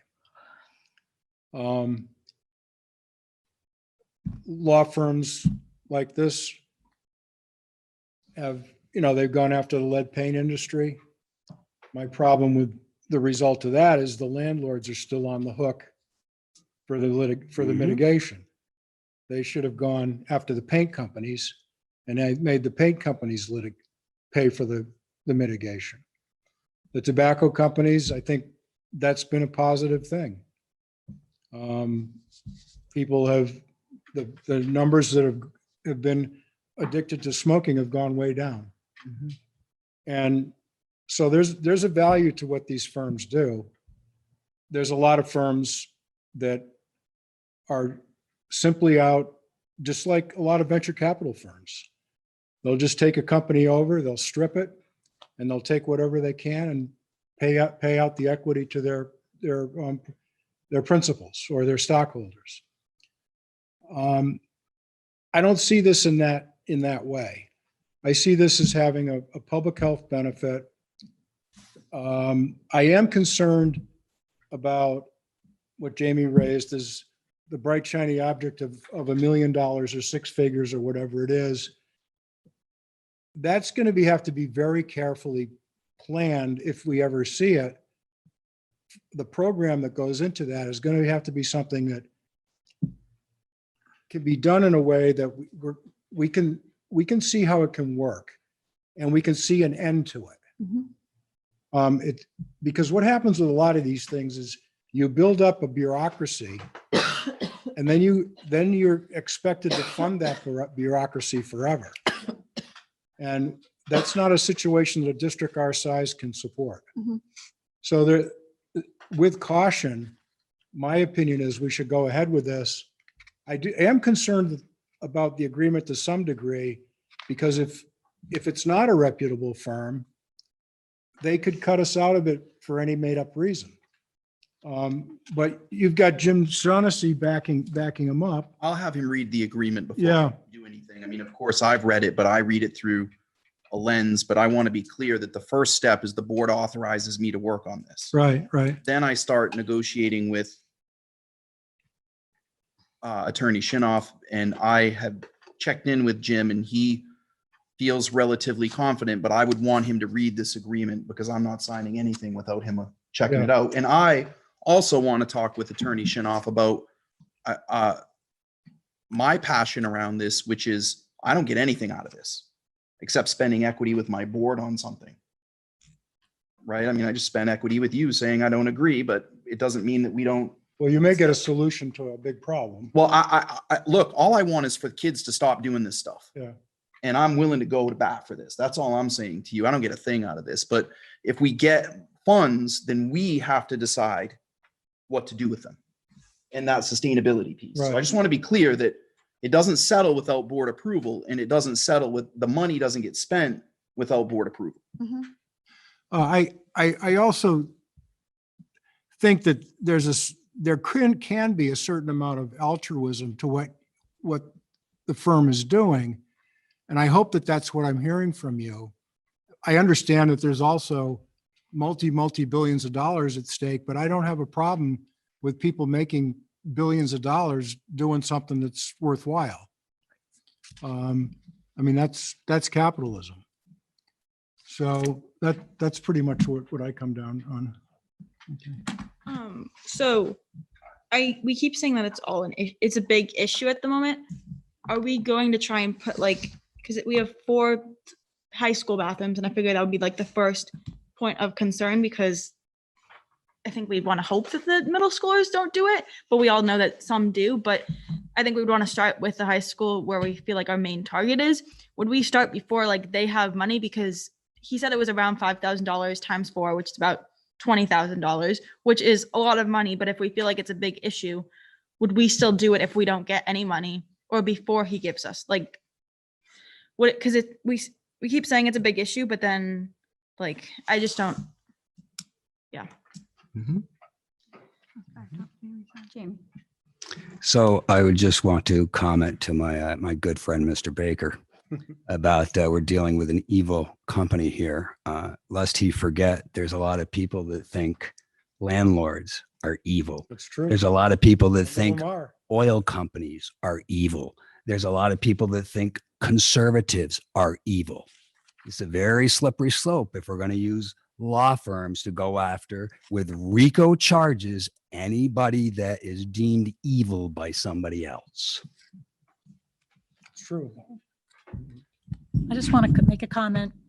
I certainly recognize the legitimacy of, and I do agree with some of what Mr. Fitzpatrick is saying, but personally, I'm close to I'm close to several people whose health was severely impacted by starting smoking at a young age, 15 or so. And if I could go back in time and sue the tobacco companies for marketing to kids, I would. And I am in favor of this. Right. Is everybody good? Okay. So we have a motion and a second. Mhm. All right, all in favor? Right, did you get that, Phyllis? And then, Well, and, yeah. just gotta do the second half. Yep. All opposed? All right. Thank you very much, Mr. Shinoff. I'll be Thank you. calling you to talk about this and to negotiate the contract. Of course, I appreciate all your time. Thank you very much. Thank you. Thank you. Thank you. And now, I want you to read this. all right, and now Patty, Dr. Haynes, high school math. Graduated for that. I'm so glad she's. I'm not sure I can follow that up, but I'll try. I No, have you showed actually. up. I didn't realize that was going to take that long. I'm sorry. That's okay. I'm used to it. I taught kindergarten. I taught middle school. There's nothing I haven't seen. So I'm here to talk a little bit about the 7 to 12 math program materials for the pilot for next year, 2021, 2022. And I gave a brief synopsis to Isa about how this went over the spring. And this was a really rapid sort of selection process that we went through in order to come up with a series of materials that we're going to be using next year to improve the learning loss that might have happened as a result of COVID, and also to use simultaneously as a pilot to see what we might be choosing in the future for some standards aligned curriculum program for our 7 to 12 math students. So in April, I met with the math teachers from grade 7 to 12 multiple times to talk about math instruction. And the big question we had was, how do we structure our math instruction to meet the needs of all of our students? And what I charged them with was to conduct thorough research on a number of areas. I asked them to go and contact New Hampshire districts to find out whether they have their high school math courses arranged traditionally, which is AGA, which means Algebra 1, Geometry, Algebra 2, or in an integrated format, Math 1, Math 2, Math 3, where algebra and geometry are sort of taught simultaneously together. I also asked them to go and look at New Hampshire districts to find out what percentage of students are in Algebra 1 in 8th grade and how that sort of works out as far as math SAT scores and what that would look like. And I also asked them to look nationally at the different pathways, either AGA or the integrated 1, 2, 3, to see what those sort of pathways would end up resulting in for math achievement for students. Did it really make a difference? And then I also asked them to look through some of the literature to see what was recommended, if there was a big recommendation that came out. We could spend a whole entire meeting about AGA 1, 2, 3, and basically the bottom line is there's really no difference. The big decision point between AGA, algebra, geometry, algebra, or integrated 1, 2, 3 is the ability of the teachers that you have on staff and their affinity or their comfort with teaching either algebra or geometry. They're very different sort of methods to teach. And in certain districts, you might have bigger high schools with a lot more teachers. It all depends on what the teachers are more comfortable with, what their training is, and what their professional development has been. So that said, they did all that research in April, and in May we came back together and we talked about what was found out exactly what I told you. There's really, it doesn't matter. It's sort of either or. And we looked at a couple of sample programs to think about to help level out any of the learning loss and then to use it as a pilot going forward. The first program we looked at was the Envision, and this is AGA. We decided we were just going to stick with the traditional model, algebra, geometry, algebra. And the other one was illustrative math. In the ed reports, which we talked about 2 months ago, and I don't want to go and belabor that again, but all of the areas were green. Green is good, and it was focus and coherence, staying on topic. Rigor and math practice is really making students think deeply about math. And then usability. Can the teachers use the material and it doesn't cost them a lot of time? Teachers reviewed both of those programs, and some of them had previous experience with illustrative math because there are free versions out there now, and they were pulling some of those resources in classes here, there, and everywhere. So they've had some of that familiarity, and they talked about it, and they looked at them, and they reviewed, what they might have been using with their kids. And then in June, we got a decision from the 7 through 12 math teachers to select illustrative math as the pilot math program for all of next year, which will help us again to mitigate any learning loss as a result of COVID. Everybody will have the same sort of program that they'll be using. And we will also have a full year to test drive the illustrative math program. And while we're doing that, we would also conduct next year similar format to what we did with the K through 6 math selection, but we didn't have time in April and May to do that with everything else going on and trying to get everybody ready for graduation. So that said, we will be looking at illustrative math, bringing that in for next year. We will be using some of the ESSER 2 funding for those materials. Now, illustrative math, the books that we'll be purchasing are workbook style, so they're consumables. Once they're written in, they're done. You don't have them from year to year. But teacher materials, if that's a program we decide not to use going forward, you could still use those teacher materials here, there, and everywhere as lessons for students in the intervention program, things like that. So that's my very quick summary of what we did. And Madam Chair, I guess I would look to you and ask you if it's okay for me to take questions or how you want to proceed. Yes, if you'd like to take questions. I know Jim had one. Yep. Patty, when you say next year, you're talking September 22? 21, 22. I'm talking about this coming September, this coming year, because we need to have something in hands. We're looking at trying to reduce any of the learning loss. And I hate using learning loss because the entire globe stopped for this, but we all slowed down, and we want to make sure that we're getting the students what they need so that they can keep progressing. That's great. I was Yep. hoping you didn't mean a year from. No, I'm talking we just ended the school year today. So yeah, this coming school year. Oh, wow. Yeah. Yeah, it's over. I know. It's hard to believe. We've been through 5 iterations of learning. It's all been tough. And the teachers deserve a huge, huge thanks. So, Dr. Haynes, I have a question for you. yes. What is your contingency percentage that you're going to get for this spending? Do you have a business plan? Do you have a I'm going to ask you what your business plan is, Mr. Fitzpatrick. I just bring a little Careful, Jamie. You're playing with fire. Exactly. I know. to it. Yeah. Just for the record. Thank you. Yes. More. This is a different program than the K through 6. This is different than K through 6. Yep. And so just to sort of clarify stuff for folks, because we discussed it briefly in ISA, there are a lot of different writers of the math programs, and the K through 6 writers are really good at K through 6 math. When it comes to high school programs, you're going to have a different set of writers, and you're going to, even though it might all say Envision, it might look different. It's kind of like there's a lot of different Hondas. You might want a Civic, I might want an Accord, but you're all still a Honda, or you might want the Civic and I'm like, forget it, I want a Jeep. So it's the same sort of idea. Just because they didn't go with Envision doesn't mean it's not good. It's just not something that they were ready to go to in high school, and it might not be appropriate.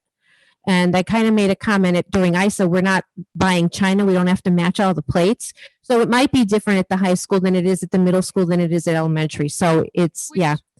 Almost kind of makes me feel a little better that they didn't go with the same one, just like rushing into, oh, this one's great. Like I Yeah. almost might have felt a little bit like it was rush Shipu. I mean, And that was a concern, and that was a conversation that we did have.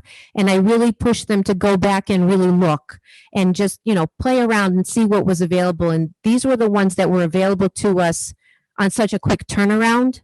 So in order to have something in hand so that we can help, get the learning brought back to speed, and then do a full on, I don't want to even call it investigation, but, research next year, this makes the most sense.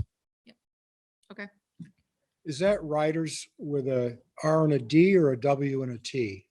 Writers, Okay. because you have different, every series has different like writers, the ones who, the authors. W and T. Yes. Okay, thank you. Yep. Any other questions? All right. You need a motion to. I think this is just informational because it's a pilot and it's Okay. just so you folks know that this is where we're moving. And one of your goals for next year, I know, is about the 7 through 12 program. This is step one.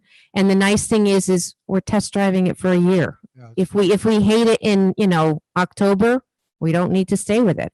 If we love it in it's March and we're still loving it, we can keep it. So it's kind of a nice way to go. Thank you. Mr. Carter. No, it's supposed to be, ooh. Yeah, I was going. Thank you. Hold on, Patty. Dr. Haynes, I just wanted to say thank you. Not only did you facilitate the process of choosing a K-6 math program this year, which was incredibly time consuming and rigorous.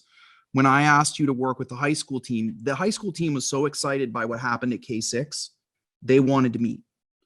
And so I met with them to talk about high school math, and the energy was kind of percolating. So I said to Dr. Haynes, can you facilitate a conversation quickly to figure out a plan so that we can start moving? I don't want to wait another year. We can't wait. No. Wait. I don't like waiting. I like doing it, right? So Dr. Haynes worked really hard to do this in a very short amount of time, which is why it's called a pilot. Because we really are going to look at Envisions in detail next year and other programs, do that rigorous process. And by May, you'll have the same adopting process that you had for K-6. We just didn't want to wait another year and kind of not feel like we really had the math teachers asked for this, which is super cool. The teachers want it and the students deserve it and the families deserve it. So we wanted to make sure. Thank you, Dr. Haynes, for all Yeah. your hard work, and the math team. Thank you. To Yeah, no, they deserve it, and all the teachers, K through 12, everybody, pre-K through 12, everybody who's done everything this year. We've been through 5 iterations of what school looked like this year. In my 20 some odd years of teaching and educating, I've never seen anything like this. I don't want to see this again. So thank you for your support. I just, in all seriousness, I want to echo what Superintendent Ambrose said. We went on the program, we changed out K through 6, ton of work went into that, got a K through 6 program, and 7 through 12 wanted in on it. Yep. We've got an entire organization that is determined to do something different with different methodologies, different books.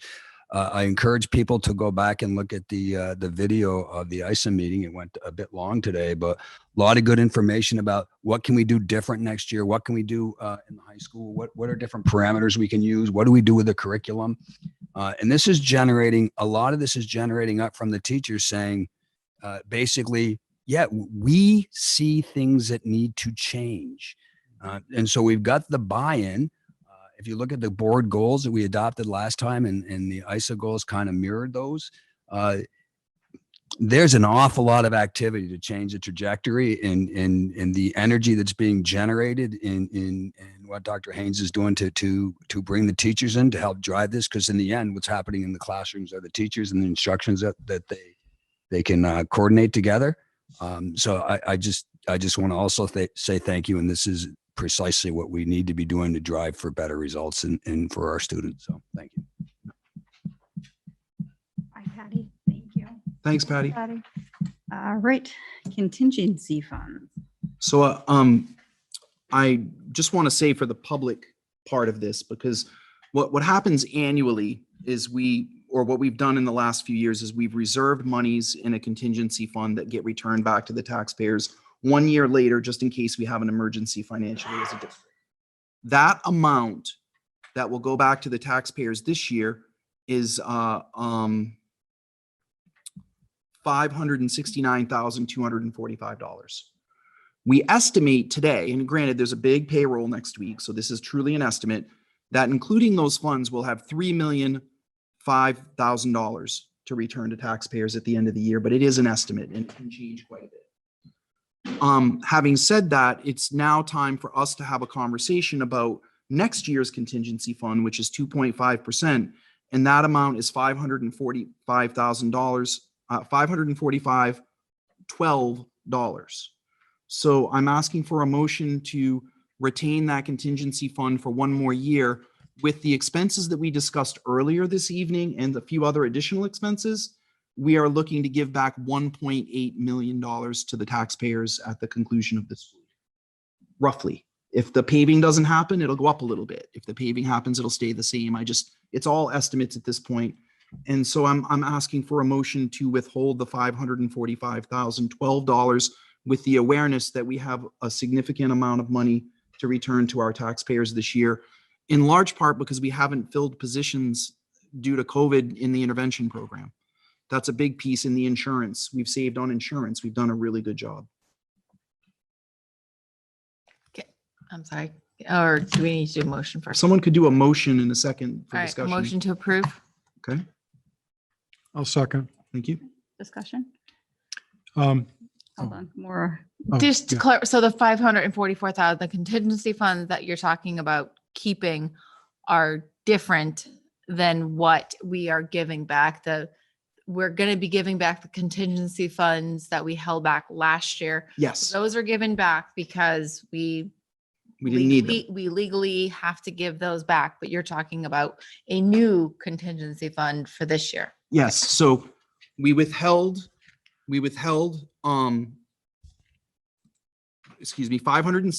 $569,245 last year Mhm. for this year. In the event that we spent our entire budget, we have to go through a lengthy process to spend that money. It's emergencies only. That gets returned to the taxpayers as part of the 1.8 million. Mhm. And I'm asking you, or technically the surplus available is 3,005,311. That's the estimate.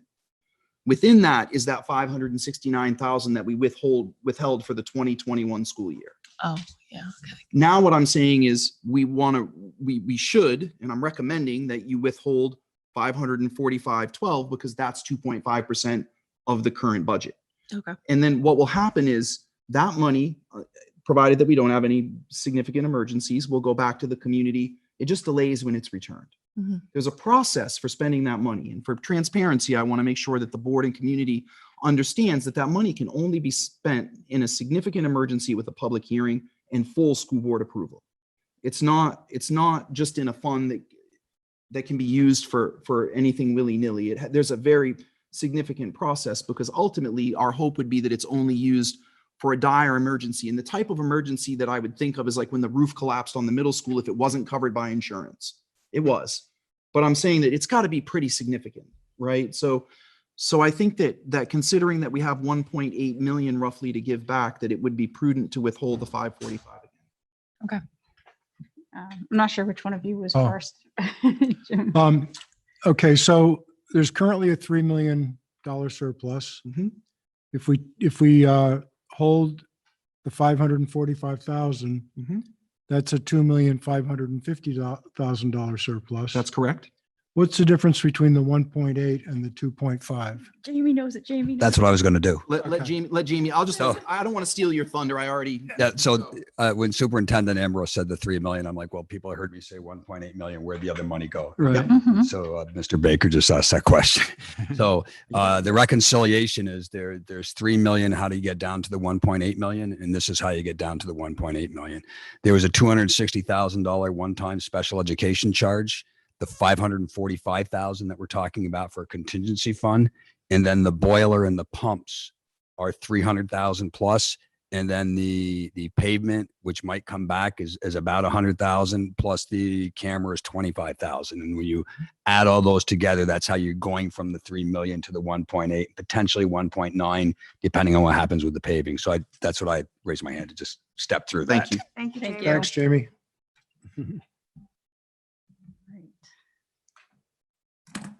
Is this something that is a typical normal procedure? Yes. Annually. Yes. You can hold up to 2.5%. So we've done this for the last number of years at the This full. is the third year. Yeah, at the full amount that's allowed by law, and 100% of it has gone back each time to the taxpayers at the end of the following year, and then we re-put it in. So it truly is. And up until this year, you needed the Department of Revenue approval. They changed the law this year, so it theoretically could get spent easier than it could have before, but I don't think there's anybody on the board that intends anything other than a dire emergency of which there's no other means of dealing with it. And the intention is, or my intention certainly is, that this goes back to the taxpayers absent a dire emergency. Yeah, and the fact that that's there makes it more comfortable when we push the administration to be as frugal as they can in their budgeting, because they've got this Right. reserve there in addition to the trust reserves. Yeah. If something does come up that's completely out of left field. Right. Except you don't have to push this administration. But anyway, that's a separate conversation. Well, I'm talking only about the facilities committee. Yeah, that we have to, well, anyway. All right. I don't know, you guys just a lot of money tonight. Yeah, it is. Thank you both for clarifying. I appreciate that. All right. I'm getting very tired. Do we have a motion on this? Yes, Yes, Okay. and we have a Thank second. you. I think we're ready. I'm so tired. All right. All in favor? Thank you. Unanimous. Thank you. The next item is pretty straight ahead. It's just a budget adjustment that reflects all of the different items that we've discussed this evening. So you received the paperwork for that. I'm not going to read it line by line. And I'm asking for a motion to approve the budget adjustments as written by Mr. Angel and proposed by Mr. Angel. Motion to approve. Second. All right. And these are the adjustments for the cameras, et cetera, that we. Yes, it approved covers the tonight? Bakey Boiler project, the parking lot, the memorial parking lot. Bakey Boiler, Bakey parking lot, memorial parking lot, the Bakey camera systems, the special education adjustment, and legal services. And that's where the 1.8. It's $755,000, which is about it right on for what it exactly lines up with everything we've discussed all evening. Yeah, it literally is like. It's literally just what the same Jamie list. said. That was my point. I was going to say list them, please. Can I ask Tammy?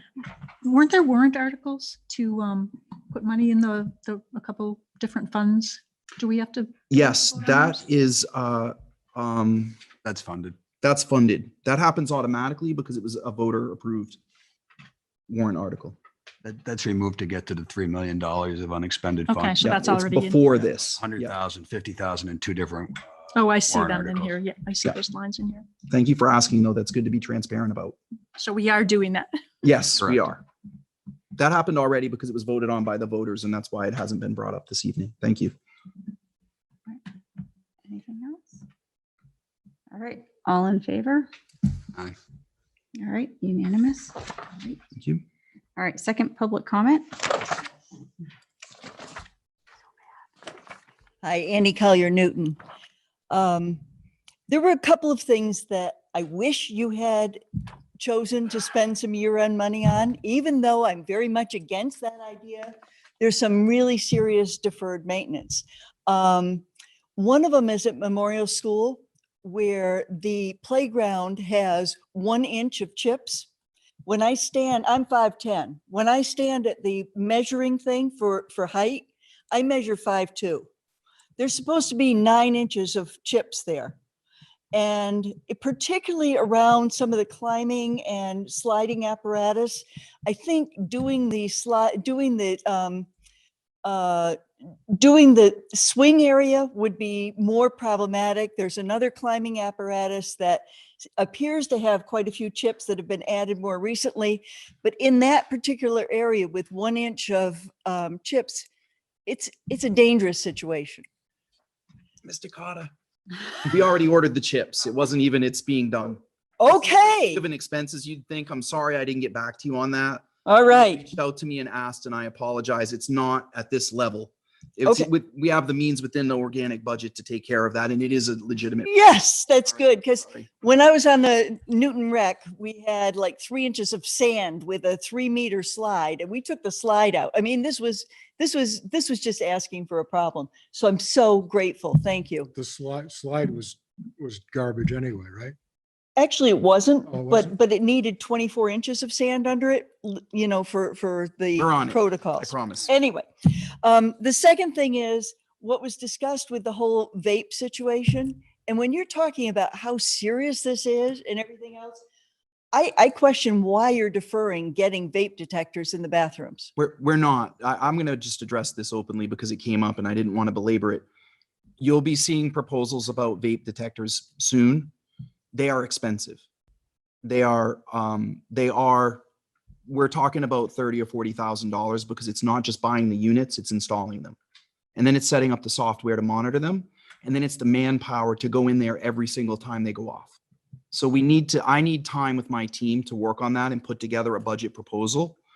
I did not feel comfortable doing that for year end because I'm trying to avoid this spend all thing at the end of the year. I don't like that. If the board wants to entertain a motion to buy vaping detectors for the high school bathroom after this conversation, I am all for it. But I'm just simply saying that I'm not asking you to spend any more year-end funds, but this is a real problem. There's no question. And it sounds like it's something that's really severely impacting our students, potentially for their It's lives. impacting our community. Yeah, and it's very disturbing. So Thank you. I'm glad you're looking at it and going to look at addressing it, and making a proposal, and so forth. The idea of having people with their own equipment do some work on the fields is great. I know from prior experience that I've had with the Newton Recreation, they need to have insurance certs in order to be able to operate that material, that equipment, to operate any power equipment on district land. Thank So you. I wanted to just bring that up. Great. And good job on the 1.8. Sorry we had to get there in some of the ways we did. The other thing is that I think all of us are really concerned about intervention, about getting the kids back up to speed and getting them up to class level. And I'd love to hear what details there are about the plans for that specifically. I do know that some of the scuttlebutt that I've heard was that because we're not getting any more special ed paraprofessionals at Bakey, that some people are feeling like, well, what about intervention? And I've told them, intervention, the plan's been to hire paraprofessionals for intervention. They're not under Jody's department. They're not Right. special ed, they're intervention. But I think it would be really great for you folks to affirm that and to flesh out any plans that are specific about getting kids back up to speed. I loved hearing what Dr. Haynes had to say about the math and how that'll be used. I guess the other thing on math was, just like with the younger ages, will there be homework? Yep. Thank you. Jamie. Just two items quickly to address a couple of points made. Somebody is taking a look at the equipment at Memorial and making an assessment on it over and above the chips, because you mentioned a few of the equipment items. Yeah. And two is, if you go with the vapor installs, that would have to include some specifications to harden them, because the earliest and fastest thing that'll happen is, particularly the boys, I don't know what happens in girls' rooms, but the boys will bust them as quick as they can. Mhm. Yep. So that's got to be part of the plan. So that plan isn't ready yet. So I just wanted to make those comments. Thank you. Thank you. I think Heather had her hand up. Oh, sorry. I was just gonna say, I'm pretty sure there are grants for that, for the vape. If you know of anything, send it to me, please. I will. All right, great. All right, next meeting agenda. If anyone has anything, please send it to Tom and I. And the next Sanborn Regional School Board meeting is scheduled for Wednesday, August 18th, 2021 at 6 p.m. in the library at the Sanborn Regional High School. And do we need a non-public tonight? Yes. No, darn it. So only two, and you know, I'll do it if you want. yeah, Please, we need Want me to some. do it? that would be great. Thank Oh, you. yeah, Pete's not here. All right, Madam Chairman, I move that we move into non-public session per RSA 91-A:3, paragraph 2. B and C. Oh, I don't see a B and C. That's okay. I'm helping Oh, you out. okay, B and C. I'm assisting. Second. All right, roll call vote. Jamie, Aye. Laura, Aye. Tammy, Yes. Yes. myself, yes. Heather. All right.